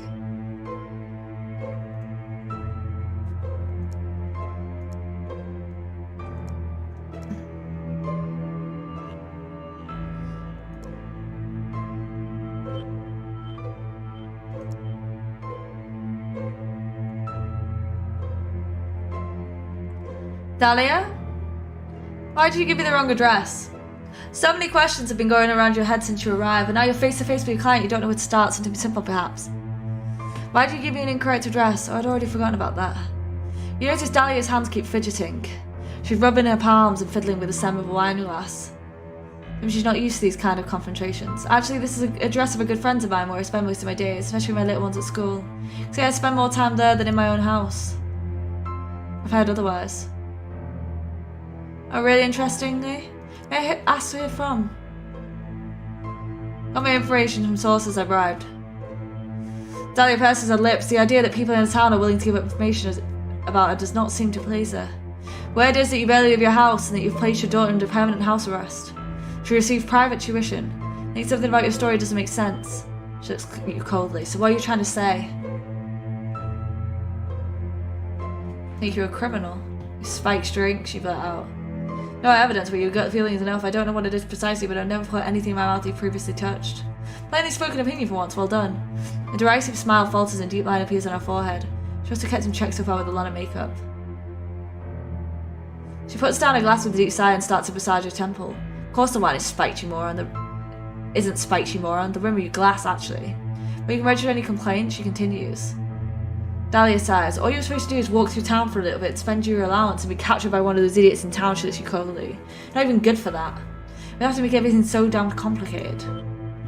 But is that the time? You get up from your chair and move the wine glass a little further from you. You don't want to know whether the wine is spiked or not. You're done for the evening. Not that I need to give my cat Hamster a call. I think he's going to be worried about me. Knees shake as you get up. You're relieved you made it to this small and crucial step. Let's sneak over to the closet door. You hear a metallic clinking sound. Metallic clinking sound you're familiar with from movies. Movies with handguns. Hold it right there, a monotonous voice behind you says. Flee the scene. Won't be thrown by a threat like this and keep moving towards the door. You touch the doorknob and can't wait to leave this godforsaken town and dangerous femme fatales behind you. You leave Boston's North End with its endless string of delicious pasta places. You even think fondly of some Somerville dive bars. Okay, you've asked for it, the voice behind you says. The moment you turn the door, a lung bang suddenly brings you back into the hair, and now you lunge forward involuntarily and sink back against the door. You slide down the door and the shocks subdue as the sudden pain in your chest takes your breath away. Strange pressure expands more and more and you start to feel dizzy. I'm dead. I'm dead. I should have rejected the job. Ruined my fucking... You've been shot. Mind blown. That's funny. A circle of candles is placed around you. Almost burnt to the ground and the light flickers on the walls and ceilings. Your arms and legs are stretched out in a sort of X shape. You try to move to get up, but there's no luck. A firm and scratchy resistance on your wrists with calves, which forces you to stay in this position. On top of it all, you're stark naked, and the thing covers you with green paint. Your body seems to be splattered in green paint. Scratchy boards rub uncomfortably against your back, legs, and other parts of your body, which you usually keep at a safe distance from the splintery wood. Whoever transported you do not take great care when placing you down. Your whole body feels like one big bruise. You've seen gagged and naked prisoners many times before in cheap thrillers and horror movies. The fact this has happened to you makes you... That's hot, you whisper excitedly. Well, they are obsessed with sex cults. I've got to stay true to the character. She's gonna cover you in whipped cream and lick it off you bit by bit.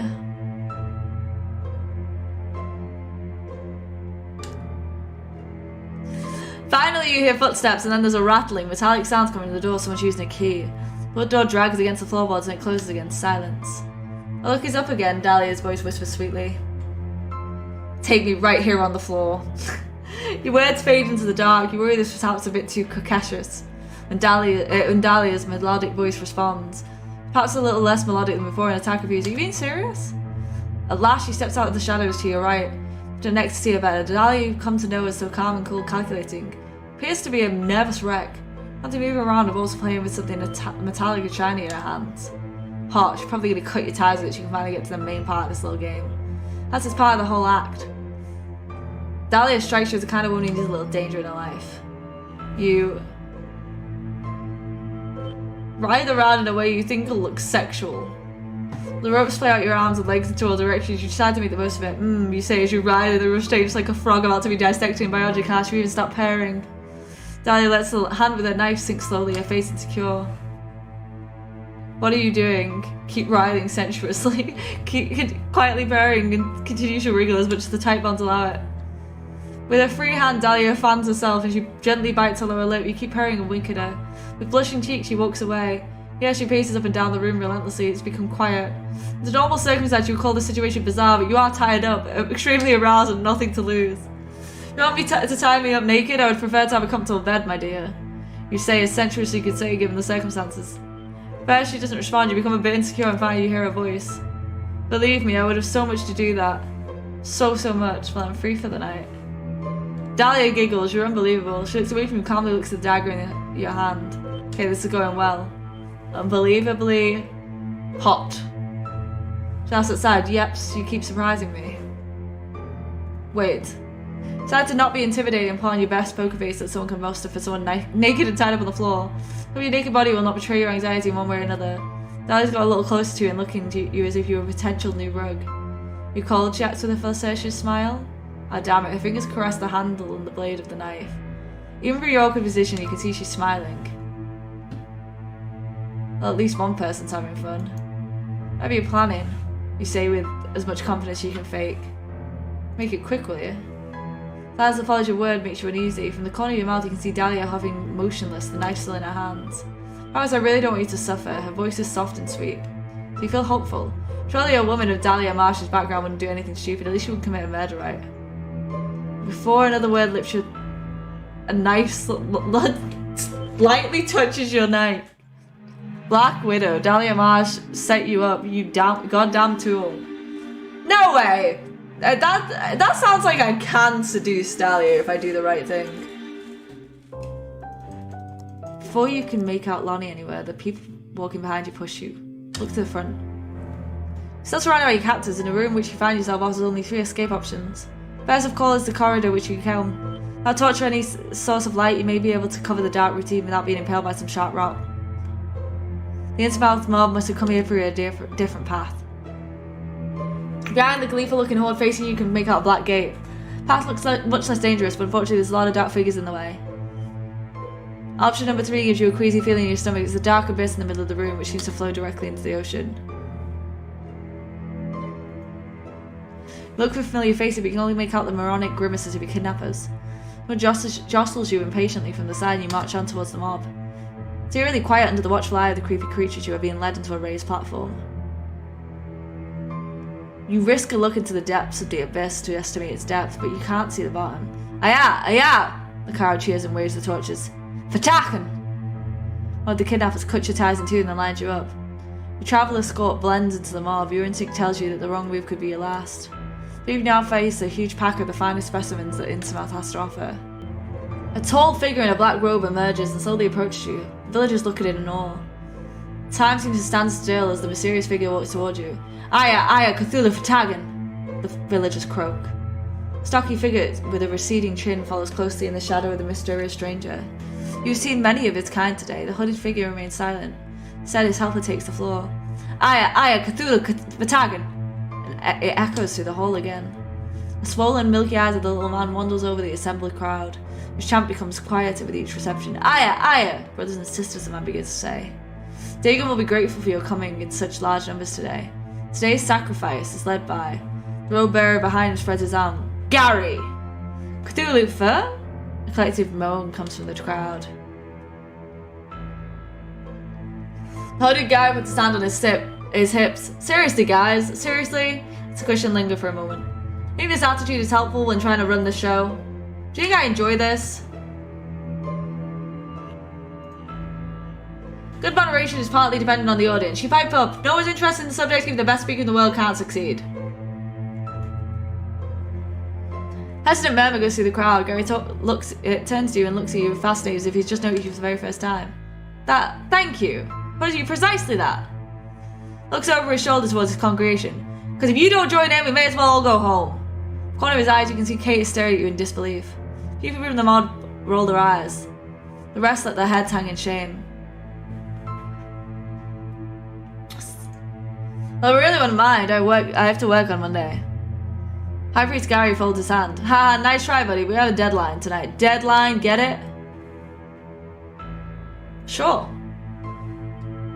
Thanks, buddy, replies Gary. I'd love to buy you a beer afterwards, but whoops, he makes an apologetic gesture with his arms. I must sacrifice you. Small crisis for the villagers seem to have been dealt with. Gary focuses attention on your small group again. He reaches between the folds of his robe and produces a golden decorated dagger. The monk starts chanting again. Aya! Aya! Aya! Cthulhu Fatagan! Gary's voice echoes through the halls. The stars are in perfect alignment. Today we have 3 outsiders for the great harvest. Dagon himself will decide if they're granted a mercy or if the blood will stain the ocean. Heart beats a pound as you heard those words. So mercy is an option? Maybe there's still hope for you after all. The sacrifice we offer you, O Father Dagon, Mother Hydra. Priest points the dagger at your little group of 3. Oh, what the hell? It's like high school PE class all over again. If someone doesn't set a good example, this is going to take forever. You raise your hand. Gary makes a delighted sound in which he immediately tries to cover it with a fake coughing fit. Aya, Aya, volunteer, praise Dagon! What do I need to do now? High Priest Gary looks at you perplexed. Sorry, this is usual. This is a little unusual. This is the first time in the history of the Order anyone's ever volunteered. Well, we usually have to drag people to the edge. You don't really ask for an explanation. Why don't you demonstrate where I need to stand? The priest triumphantly waves a dagger in the air. That's a great idea. He turns to Kate and Lonnie. I'd like the 2 of you to watch carefully so we don't have to do this 3 times. 2 of them look over to you. There's fear and confusion in Lonnie's face, but Kate looks livid with rage. You watch attentively as the high priest takes a purposefully long stride towards the abyss. Later he turns on his axis and stands with his arms outstretched with his back towards the gaping abyss. You haven't been kidnapped and your wife wasn't at stake. You might think this was some sort of choreography competition. Now you wait here until I cut you with a dagger. Been over to Kate and Lonnie. You're not 100% sure what they were doing in your place, but there's no time to make plans. Sorry. Stretch out your hand and gently nudge the high priest against his chest. His face still hidden under the dark robe. It's hard to tell what kind of fate Gary makes while his arms disappear in desperate circles in the air. Blood-curdling, miserably long stream echoes through the hall and suggests that the water does not actually end in water. Once the screams have slowly faded away, it's time to face the mob. People on the lower level, as well as your captors, you simply watch when you push the leader down the abyss, are still struggling to wrap their heads around what just happened. They say you only have one chance to make a first impression. I am now your high priest, you bellow, just as mentally unstable person would. The fishing folk, as well as your captors, retreat, muttering apologies, hands slightly raised to appease your anger. What happens now, O High Priest? Asked Kyrie Gelper, who'd been hiding since the ceremony began. Good question. We're done for today, let's pick this up next time. But the mob isn't moving. You can hear muttering here and there. Compared to you, maybe Gary wasn't such a bad High Priest after all. I'm serious, Dagon commands it, you added. Look around the room, increasingly helpless. Then someone pushed you. You fall headfirst into the abyss, blackness. Fortunately, the impact on the water surface knocks you out. Things fill up with water, and fortunately, you don't even notice when your orifices are penetrated by tentacles of the dark god who've been waiting for you in the depths of the sea. There you drown. Glug glug. GG on the glug glug.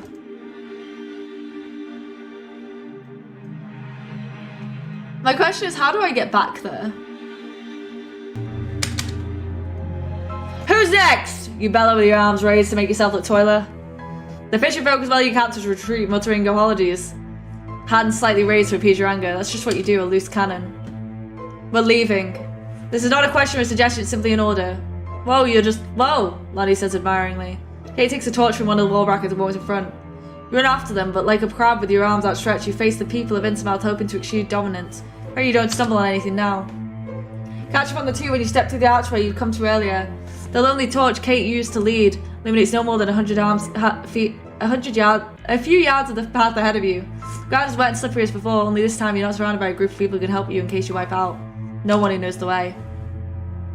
Remain close together and walk most of the distance like this. Then there are voices in the distance. People from Innsmouth supposed to recover from the shock, and you're pretty sure they don't want to congratulate you on your early performance. Careful, we're out of here.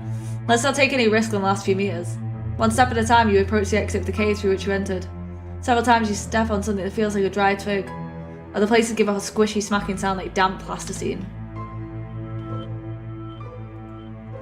Kate lowers the torch at your request. You also grounds it in shock. The rocky ground is lined with bones. As you've been walking over skeletons and corpses in varying cases of degree, you wish you hadn't looked. You've made it. You step outside and take in the cool sea breeze. Three of you sink down in the cool sand. Kate still needs to process the fact that you all escaped the ritual alive. Even Lonnie seems pretty tough and appears to be shivering. Look pretty damn real, dude. I think they're spraying drugs through the ventilation system. Must be some illegal stuff. Sure, Lonnie, you mumbled thoughtfully.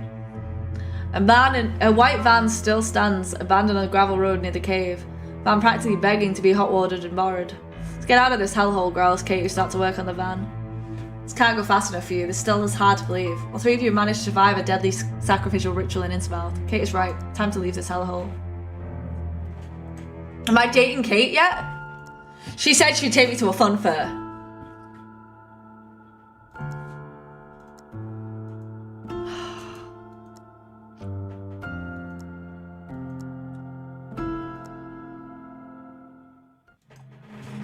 I wanted to date Kate!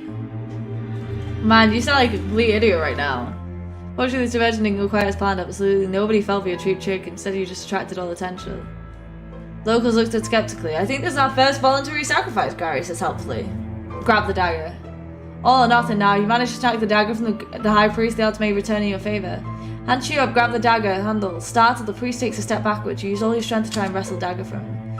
Gary seems generally surprised you're attacking him, and it may account for the fact that he can't take the weapon off him easily. Hey! The priest says indignantly, one hand on his hip. Give it back immediately, pal. Holds out his hand expectantly. Quickly raised the dagger and tried to explain one wound on Gary's hand, but he doesn't make it easy for you. You immediately moved the weapon towards him, but he made some quick movements. He managed to evade you again and again.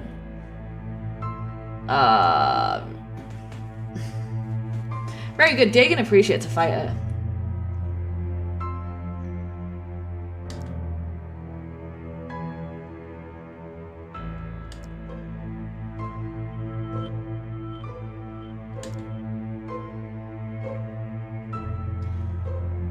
Aya, Cthulhu for Tagan. The sound of the sea seems to be getting louder. Waves start whipping against the walls of the cliffs, and others aren't waves. Nervously you try and swallow, only now do you notice how dry your mouth has become. Aya, Cthulhu Fatagan! Rumbling, splashing, whatever it is getting louder and it's coming closer. You seem worried you might risk a glimpse into the abyss. A sacrifice is worthy, cries the high priest. Take a step back. You would do the same, but your body is frozen to the spot. When it happens, dark green tentacles crawl out of the abyss and loll about in the dim light of the torches, your mind struggling to process what you're seeing.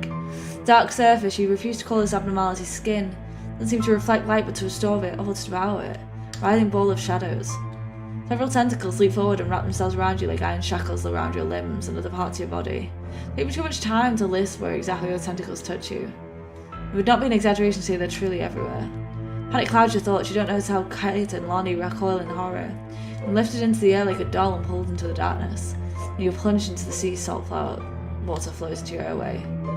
And suddenly the tentacle starts pulling on you and it only gently cradles you. You open your eye, you stare into a huge shadowing yellow eye. Of this strange, otherworldly shape, and you've seen something like this before in deep sea documentaries. Yellow eye is the last human form your human form ever sees, and your transformation begins. Dagon's accepted you as a sacrifice, thanks. Appreciate it. I realized I'd never taken, like, the bus, so that's what I'm gonna do. I'm gonna stick with someone. As a non-conformist, you join one of the passengers in a double seat. Since only one man was so considerate as to sit at the window, your options are limited anyway. As far as you can tell, the man is a haggard figure with barely any luggage. Is that his face? Don't say a word, he turns away again. I'm just gonna sit here. Wasn't a no! You sit down and regret it instantly. The smell of sulfur is now overpowered by something else. Something that smells like it's been in the sun for too long. Ugh. Trying to capture a glimpse of what's under the hoodie. Does the person have a genetic defect? Is he malnourished? You know? I'm gonna talk to him. Look him over. Before you start talking to the man next to you, just like that, you take a close look at him, which isn't so easy because he's constantly moving like a nervous insect. Luckily, he seems to be busy staring at the headrest of the seat in front of him.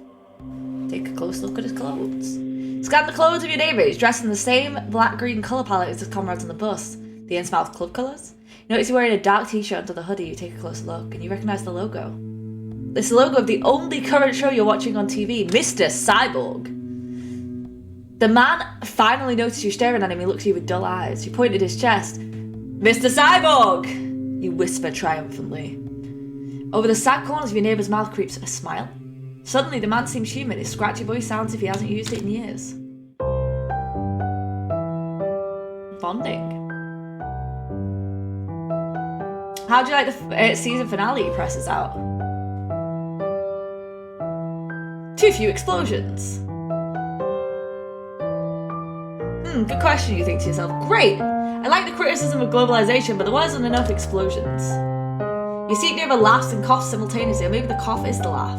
Some of the passengers turn their curious eyes towards you. One of them is having a cheerful conversation with a stranger. Probably doesn't happen too often. You introduce yourselves to one another. The gentleman next to you is Jonah, a city official in Innsmouth. He was at a comic book and TV convention in Boston. The story sounds a bit weird, so it must be true. What else are you watching, he asks.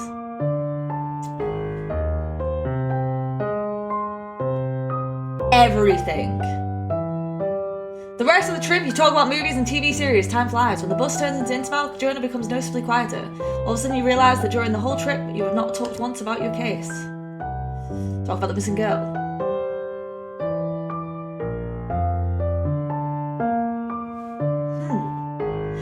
The corners of Jonah's mouth, corners drop immediately. He shakes his head. Alright, well, it could have worked. There's something strange about his reaction.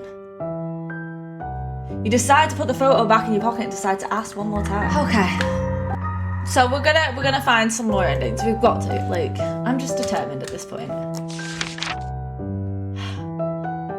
Right. Speak to the lady. Oh, hello, Muriel. Muriel blushes inside, fanning herself with the brochures in her hands. Keep flirting. Why am I doing this? You cheeky fellow, I think I know exactly where you'll be able to enjoy yourself. Chance for a small white card, the wet grotto, honky tonk near the harbour of Innsmouth. It's impressive. Did this lady just manage to turn your attempt at flirting into a tourist recommendation? Thanks ever so much. So we're going there, quite clearly. We've never been there. Welcome to the Wet Grotto. My name is Karen Besmerge-Schmidt Nalungi Jones. Great name. Oh, hi. I'm looking for you, beautiful. We're a very special treat, you say in the most salacious tones, as Marilyn Monroe sang, "Happy birthday." Well, you've come to the right place, and thank you for supporting our work, as the Wet Grotto is home to the most beautiful, passionate, exquisite, excitement-seeking professionals in all of Innsmouth. You can choose from 3 different rooms and erotic companions. Let your imagination run free. Okay. Oh, very good. You check in with yourself and you notice how your body tunes into joyful anticipation mode. What do my choices look like? Karen gives you an outraged look. We reserve the right not to reduce our employees to their appearance. Sorry, what? You're confused. Even if the Wet Grotto has a certain vintage charm, the love service institution considers itself to be progressive. All times we maintain a tolerant, politically correct work environment. We strictly reject discrimination of any kind. The assessment of employees on the basis of their ethnicity, gender, and all external appearances are prohibited. Like, that's pretty cool, but I'm gonna say, are you serious? Lady, you do realize this is a brothel. Isn't it all about picking someone according to visual stimuli and personal preferences? Well, first of all, don't call me lady. Second, she continues talking with her eyes closed. Second, what you're describing is outdated and sexist. Our employees have a right to be considered individuals, actual humans, with their own interests and values. It is inner values that count. To judge them on the basis of their sex, age, or body is immoral. It's also humiliating for the service provider. Karen gives you an accusing look. But I thought...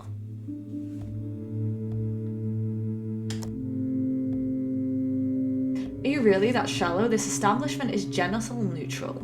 Age is an attitude, a spiritual connection that can give you so much more satisfaction than purely the physical act. See, the body is the only vessel. Okay, I've heard enough. You have no time for esoteric nonsense. You're gonna have to make this quick. Call 555 fish. Welcome to a room that without a doubt belongs to a compulsive hoarder. You've seen nothing like this on cable TV broadcasts. Now that you actually tune into those, you would love to call your mother and ex-partners and rebuke them for ever complaining about your housekeeping. You slide past a pile of old newspapers. It's a little tight in here. I hope you like it. Tightness is relative, you say, immediately aghast at yourself. You're still trying to figure out where the voice is coming from. Hey, you got a sense of humor, kid. I like it. You expect the worst.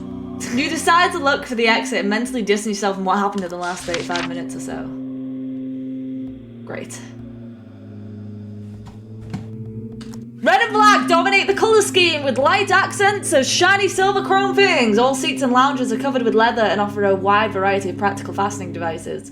On the wall hang hunting trophies, various toys and kitchen utensils. In case you weren't quite sure until now, you can say with certainty you are in a brothel. Don approached you. What a man, a hunk, an image of a young god, an exotic Apollo, fertility and masculinity wrapped in latex and a tight tank top. He is just your type. Yowza, woohoo, and a flash of most of your clothes land on the floor as if by magic. Sexy magic. No time to lose, eh, babe? Why don't you take a seat? Here, you have to read this aloud, babe.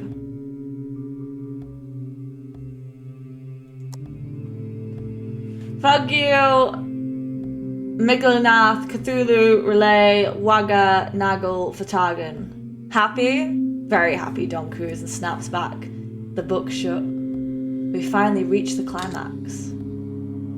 Well, that's it? Before it really got going? That's asking another question when Don starts screaming loudly, Aya, Cthulhu, I'm gonna die! Always! He raises his arms, and what is he holding there? In one fluid moment, Don rams a knife into your chest. He sings the sentence from the book over and over again as the light plays out of your body.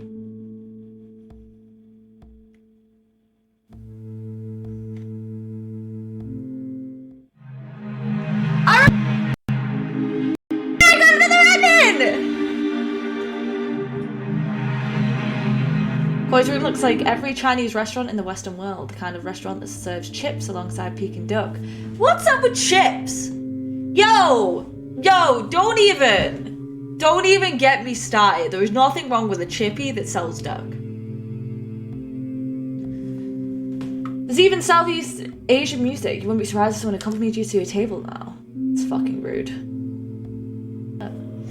Ni hao, beloved concubine.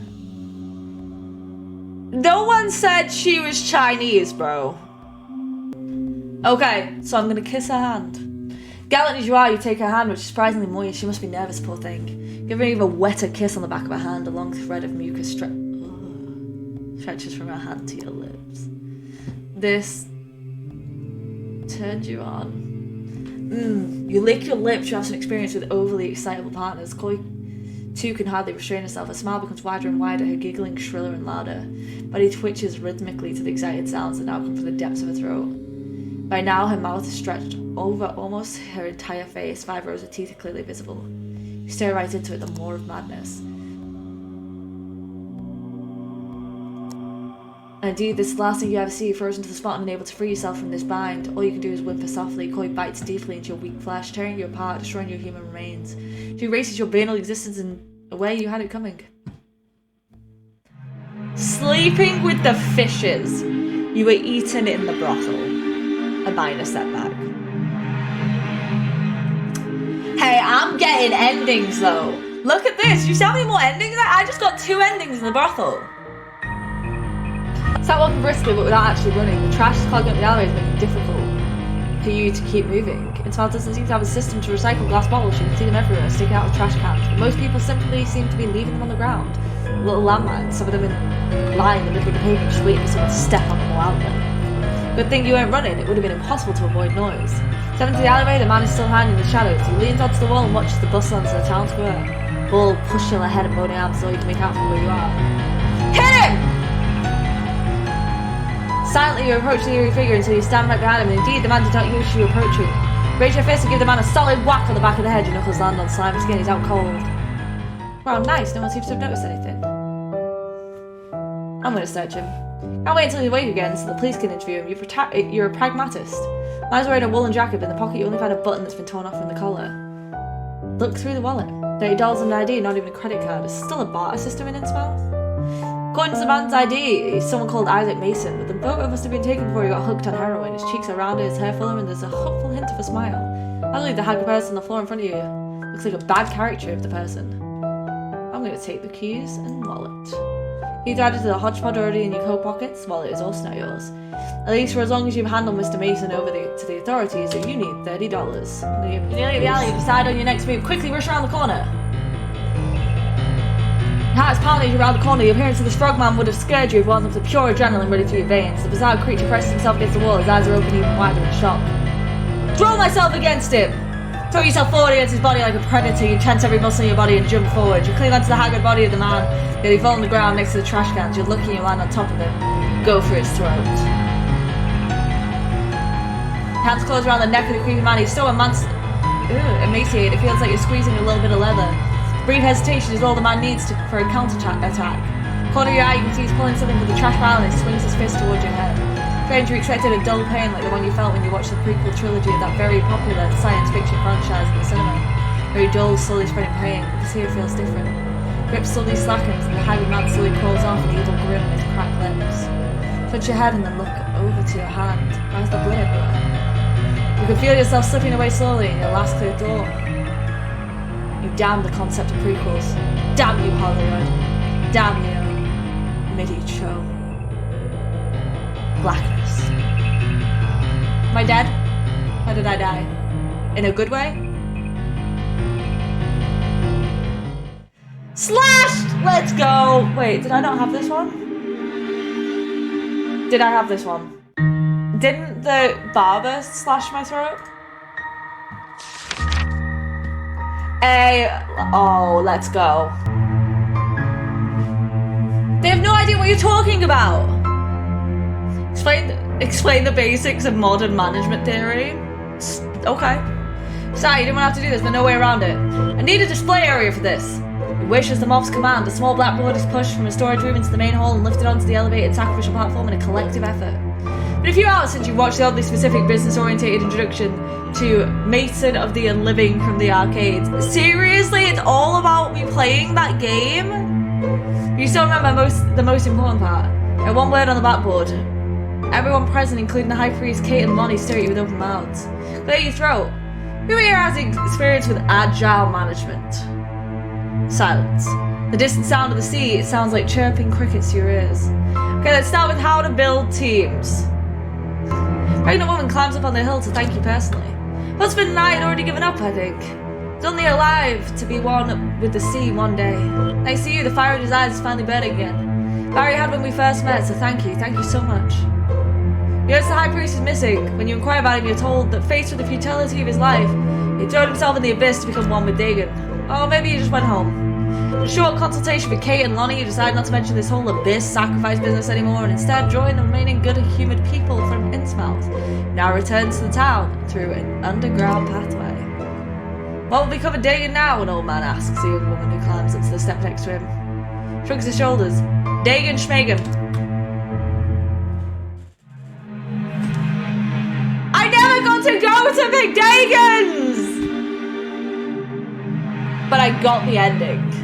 I did it. I'm so proud of myself. That one was so weird.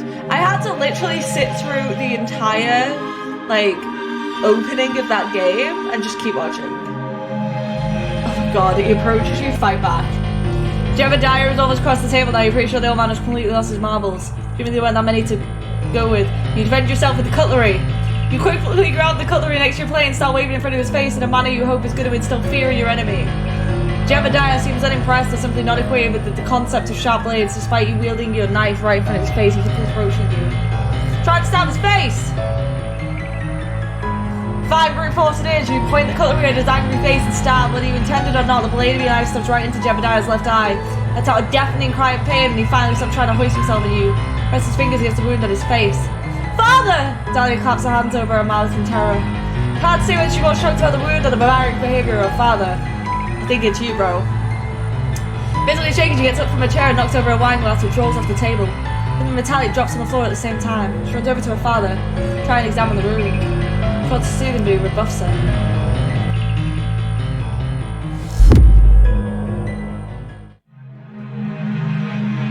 I didn't realize if I hit him I'd get strangled! Jebediah, you bitch! It was only over a matter of time.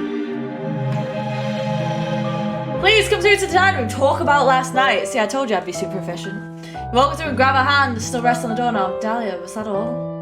Do you need me to say it?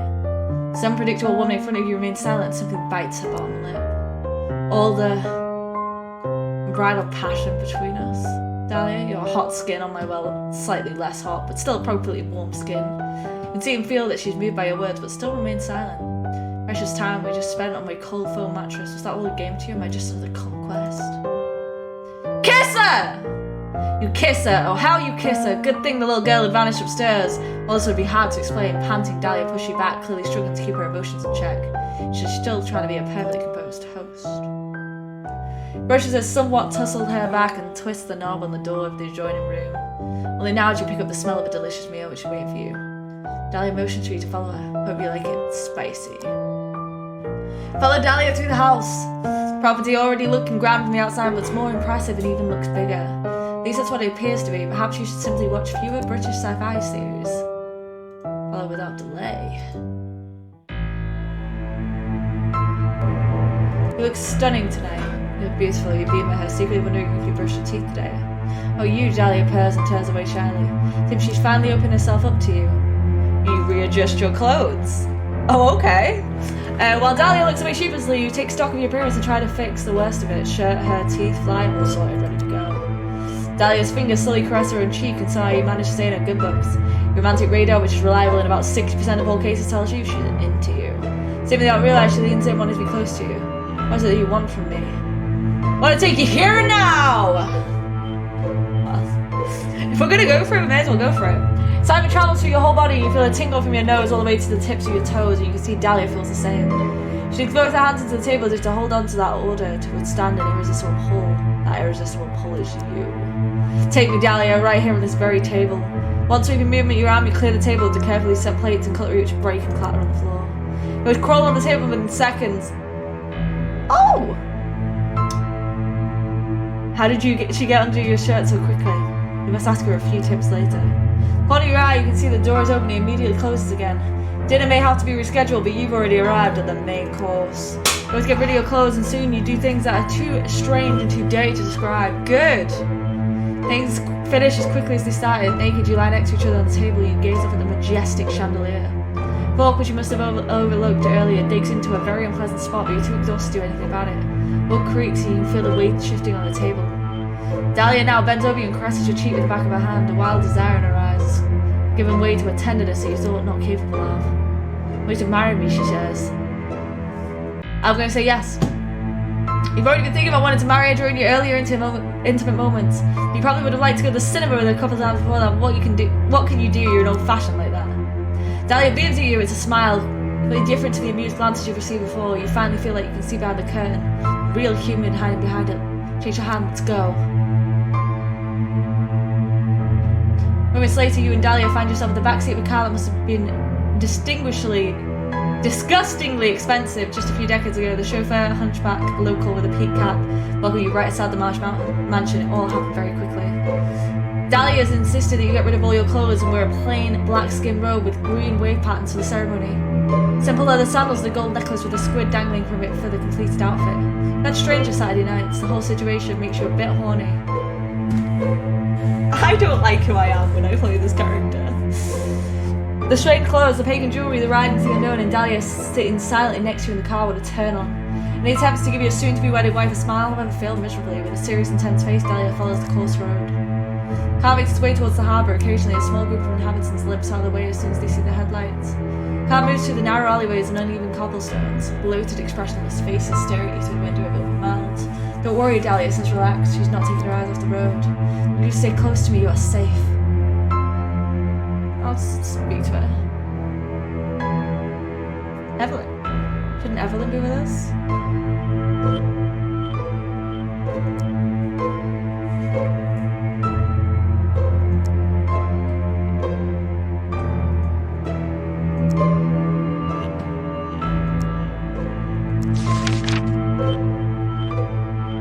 Oh, we haven't been to the church at night yet! The driver switched off the engine and applies the handbrake, then gets out the car and opens the door for you. Dahlia gets out on her side by herself. It seems that the only door could not be open from the inside. You walk along the pebbled path towards the church, which is flanked by weeds and withered bushes. Church gates are already open. A few families of bug-eyed loners have started following you and are now waddling along with you. No one welcoming visitors at the church gate. It seems unnecessary anyway. How come everyone seems to know the way? While Lonnie quietly curses you, you hold the weapon over the precipice. 2 or 3 drops roll down the blade until they drip off the tip. They disappear into the darkness. The sound of the sea remains steady and quite relaxing. Come on, down with him. It's too late. Your impulses do what you're told. It's so much simpler and you just want it to end. Lonnie's surprised face is the last face you'll see of him. The expression of surprise and fear turns into your retina. The face disappears from your field of vision when you push him down. Down into the depths, he screams, but just for a second. You can only assume the tentacles have wrapped themselves around him and are pressing the air out of his lungs. Can't bring yourself to look into the abyss. You hear the impact of the sacrifice makes when he hits the war service. At least it's over now, he's gone now. Maybe he's lucky and it'll be over quickly, you try and tell yourself. Then you hear something shoot out of the water, gargling, then another scream. A scream that sounds spine-chillingly inhuman. A cry from someone who doesn't expect rescue or help, who doesn't not suffer from pain, but who's simply incapable of anything else than screaming. Relieved you hear another dive ends Lonnie's pain. No one is talking to you. But you know that Dahlia must be watching you and evaluating your every move. You've done it. A sacrifice for Father Dagon. It feels wrong. What have you done? You killed a human. Back to as a tentacle creature who completely... The act doesn't change this fact. You get down on your knees and cradle your head in your hands, surrender yourself to the consequence of your actions. You won't be able to live like this. Behind you, as if through a veil, you hear 2 muffled voices. Just not Innsmouth's material. Maybe, who knows, people can grow into this. You're not sure what tonight will mean for you in your life, but it feels like your story is over. Oh, I got married. So even if I disagree, I can still get married? Cool. Oh, you idiot, she bleeds gently. Dagger falls to the ground with a clacking sound. You flooded with relief. Apparently words are not Dahlia's strengths either. Now there's lots of despair in her eyes. What are we supposed to do together? Run! Just run away together, you suggest. Dahlia laughs but sounds exhausted. I'm afraid that wouldn't be possible. It would be a shame my whole family, my brothers and sisters. She always looks old. You estimated to be 50, by the way. You remember you estimated to be about 40 in the darkness of the attic. Her blonde hair has now lost all colour. Skin and hair are faded and ghostly. Sacrifice must be made today. She picks up the knife from the floor. I'm so sorry. She looks down at you full of sorrow. Nothing has to happen today. The fatalistic behaviour is beginning to annoy you. Nothing has to happen today, damn it, you growl at her, but all she does in response is chuckle lightly. You're wrong, the stars are aligned. The sacrifices tonight will bring our family another period of happiness and prosperity. Look at the writings from the deep. The dagger gently glides over the green marks in your arm which cover your whole body. They're a promise. Promise of a sacrifice on this night. Dagon will be expecting it. Dahlia comes a little closer to you, looks at the ground and sits down to your right within the painted pentagram. She moves the dagger towards one of your tied up arms. The blade of the weapon is so sharp that it cuts through the rope like butter. Before you can do anything about it, she places the dagger on one side of her neck, moves it across in a deep, fast cut. Good luck. Oh! She sacrificed herself for me! This is a better ending. Give me your money first, though. Torrent of blood runs down her chest, a lot of blood splatters on your body. Whole body begins to tingle and burn, and the many strange runes that have been painted on you start to glow weakly. You're not quite sure whether this is a heart attack or some kind of allergic reaction to ritualistic suicide. She lands on the wooden floor with a dull thud. I'm gonna stay calm, because I don't want the father to find me. Stay calm. To panic now would not help your situation in the slightest.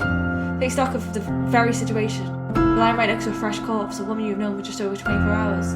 You've just committed suicide before your eyes. Only you can get rid of that terrible burning sensation from the green shimmering runes on your skin. Thank God, Allah, Satan, even Dagon, for the fact that the dagger fell so close to your hand. The blade of the weapon is so sharp that it cuts through the rope like butter. One arm free, it's easy to untie the other 3 chains as well. You'll be free.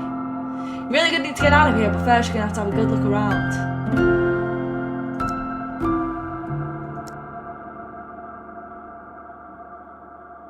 A holster, complete with pistol. Put it to the side and look more closely at the fabric you've just touched. Pants, shirts, and a whole box of shoes. A trench coat, a standard trench coat. The type you like to wear, which most of the year is actually rather impractical for the harsh coast of Innsmouth. Warning shot! That hesitation, you cock the gun and fire into the sky, scared. The people jump back a few steps. With their deformed hands, they point at you and shout in an unknown language. They sound scared. The villagers drop pitchforks and run away. You check your revolver, you notice the green marks on your skin have started to glow. The rest of the way is blissfully uneventful. I think people were hiding from you. The rain is slowly dying down, you feel a sense of triumph. 13th of November, Boston, panting, you wake up from a dream, a nightmare to be exact. A nightmare that haunts you whenever you manage to fall asleep. You try to run away, but the more you run, the closer the tentacles come. They always get you in the end. They grab you and drag you into the sea. You scream and scream until your lungs fill with salt water. The blanket lies on the floor. You must have kicked it out of the bed at some point in the middle of your nightmare. Taste of salt water in your mouth. As if in a trance, you sit right upright, reach blindly to your bedside table for a bottle of whiskey. It's better than the taste of salt in your mouth. You're used to these nights by now. You're used to waking up in the middle of the night. It's been several weeks since you returned from Innsmouth. The runes that Dahlia so generously decorated your body with are still there. Whatever you try, you can't seem to get rid of them. Soap, turpentine, emery board. In your panic, you tried to cut off a piece of your skin with a pocket knife just to get rid of the rune. But it went much deeper, through the flesh and through the muscle. At least now they only glow occasionally. You already feel numb. It'll be a while before you can sleep again. 2 a.m. You reckon you'll wake up at least 2 more times because of the damn tentacles you go to the bathroom. If you're lucky, there will be a few sleeping tablets left in the mirror cabinet. Look in the mirror and a stranger looks back at you. Empty, swollen eyes, pale skin. These muscle spasms, your inability to walk straight, caused by the strange bulges at your feet, your increasingly stiff hands. Tried to blame it on a particularly bad case of arthritis, but there are flaps of skin between your fingers that grow with each passing day. Under the light of the bathroom lamp, your head looks like a brawny skull, now staring into the empty eyes of the complete stranger. As your lips move, you hardly recognise your own voice. Cthulhu Fatagan. Am I a creature? Oh, I'm a creature. I'm a creature. What are we missing? 2. Attack! Sereno, 4 against 1. Your fellow inmate's still in the cells. You have to be pretty stupid to try anything, but you are pretty stupid. Wait until Kate's cell is unlocked, and now the main cop is focused on her. Oh dear. Yo, Jonah! You helped me? Thank you. Thank you, almost squealed at him. Jonah runs over it. His hands over his hood, his gaze glides over the knocked out man. Oh no, this isn't good. Try to make him feel better. Poor guy seems to be in shock, can't blame him. Carefully walk towards him and put your hands on his shoulders. Take a deep breath. We managed to get us out of this, but we need to make a move now. We need your help. Jonah calms down and turns his eyes away to the corpse, his arms dangling limply by his sides. Yes, okay. Jonah's gaze glides past you. Kate has joined you. We have to get out of this town. Can you help us? Jonah looks down at his unconscious comrades. Then at the door. He nods uncertainly at first, but then with a little more determination. Getting out of here immediately, you don't need to be asked twice. Okay, let's get out of here. Together with Kate, you prop up the still spaced out Lonnie. Follow Jonah through the long and winding labyrinth of corridors and stairs. Then it tells you that it's a bit unusual for a police station. One staircase leads up, the next one down again, but now you've lost all sense of direction. There's a special constellation of stars tonight. Everyone's totally excited about it. Jonah explains on the way. You're destined for the great public sacrifice for the Dagon himself. That's the way it always goes. Police arrest people on the most trivial of charges and bring them here shortly before midnight. Kate snorts, but she doesn't say anything else. You may end up being picked off by the street by some crazy people. Some people would do anything to sacrifice someone in their own home. Of course, that would be more in keeping with the tradition. I mean, wealth and happiness for one's family in the coming year. That's disgusting. You continue your journey throughout the sewers unhindered, except for the confrontation with a giant albino alligator. How has the albino alligator got into the sewers of Innsmouth, and why has it grown to such an extreme size? However, is another story and shall not concern us. The only important thing to note is that it takes exactly 3 shots to the eye to paralyze it. The sense of the giant dead albino alligator is a welcome change from the feces you've been walking around in. Innsmouth, you realise once more, just sucks. Hell yeah! I got out! I did it! Alright, what happens if... Right. Just hear me out. It's like a flip switches in your head. Oh, you decide to perform the ritual, the nagging doubts and worries that have occupied you completely melt away. There's no turning back now. You are free. Free like a nudist beach holiday. A warm tingling in the back of your head. There's no way around it. The ritual must take place tonight. The stars are aligned. You're not ready to spill the blood of innocent people. To everyone's surprise, you grab the hand of the high priest. The hood hides Gary's face and only a nervous stammer betrays his surprise and rising panic. You have no fear, however, and cut deep into the palm of his hand with a dagger. Hold the hand over the abyss. Blood drips into the darkness and everyone suddenly holds their breath. Nothing. Villagers start murmuring, the whispers get louder. Evidently it's not what they expected on the blood from a high priest. Dagon doesn't want him. He's unworthy. Who would have thought? I knew it. Gary presses his still bleeding hand against his chest. Hey, everyone can have a bad day, right? Like the ritual. Keep to custom. Once you've decided, it's almost as if a small voice constantly feeds you instructions about the ritual. The custom is in life at Innsmouth, your new life. Wield the dagger with determined precision.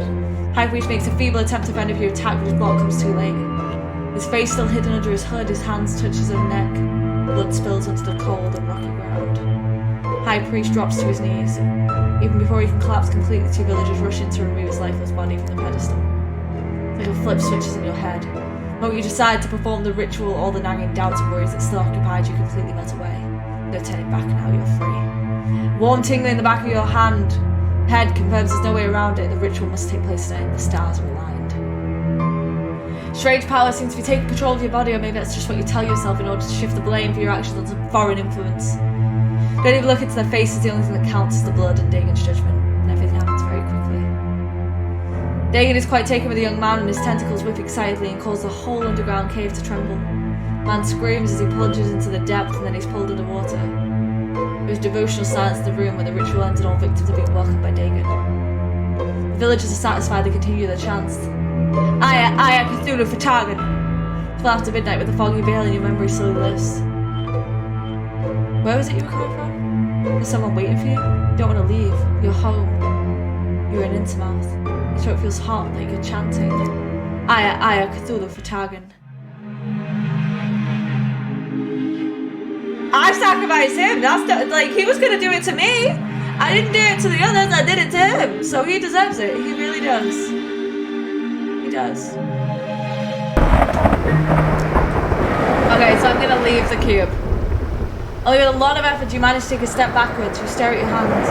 Where you stretch them out, you desperately wanted to hold the bronze cube in your hand, feel the texture of its surface under your fingertips. Very warm all of a sudden. The rain that made your clothes soaking wet, or did you start sweating without noticing? Okay, get the hell out of here. Besides, this is the official end of your career as a lighthouse tourist. You abruptly turn away from the altar and the cube on it and walk to the ramp that leads down to the lower levels. Let me get out of here. Never mind, this place has been too creepy for you. Bravely take flight and run down the rampant stairs. Let the heavy metal door fall shut again.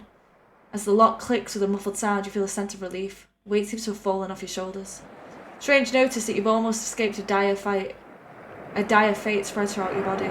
Every step you take away from the lighthouse, that feeling disappears again to nothing. Sweet oblivion. You speed up, you're suddenly yearning for human contact, although you're not entirely sure why. No clue. It doesn't take you long until you stand in front of a bus that'll take you and a handful of villagers back to Boston. Didn't go so badly. Months later. Oh, 29th of December is different. Panting, you wake up from a dream, a nightmare to be exact. A nightmare that haunts you whenever you manage to fall asleep. You run and run, but the tentacles always manage to get you. They always get you in the end. They grab you and drag you into the sea. You scream and scream until your lungs fill with salt water. This is kind of like the other one, but slightly different. You can taste it in your mouth, you spit and heave to get rid of the taste to make sure that not a drop of salt water remains in your body. Instinctively, you want to put your hand to your mouth and wipe the saliva from your chin, but there's a resistance. You tense arms, trying to move them, and then panic when you can't. Switches flip with a clacking sound. Darkness gives way to bright light. Well, he's having trouble sleeping again, a soft voice whispers. Blinded by the light, you can only make out one silhouette. Just keep still now. You feel a prick in your upper arm and suddenly your throat feels constricted. Then panic from the nightmare melts away, serenity and tiredness. The switch is operated again, the door is closed. You're back in darkness all by yourself. It's been over 2 months since you escaped from Innsmouth. Thing is, you haven't managed to escape at all.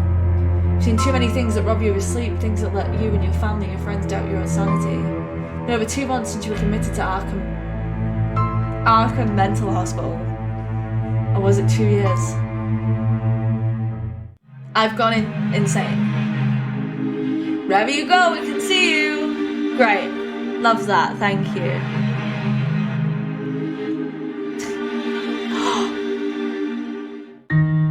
We're back! Come down for time!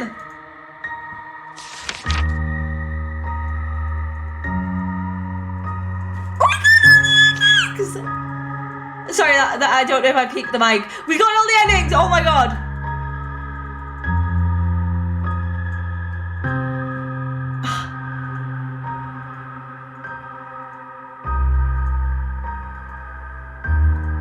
Yo.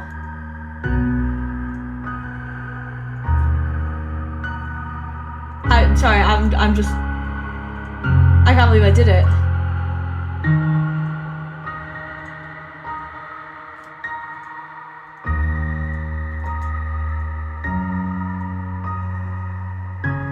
How is the best ending yet we can? Like, that's still the best ending. That still ended up better for everyone. You know what I mean? So that was Innsmouth Case. I had a great time. I did get all the endings. I actually finished at 17 endings and then came back to get the rest at a later date. And then I put it all in the same video, so you're welcome. If you like this video, please do leave a like, subscribe, turn on the notification bell, and leave a comment down below with your favourite ending. I'm proud of you for getting through today, even more proud of you for getting through tomorrow.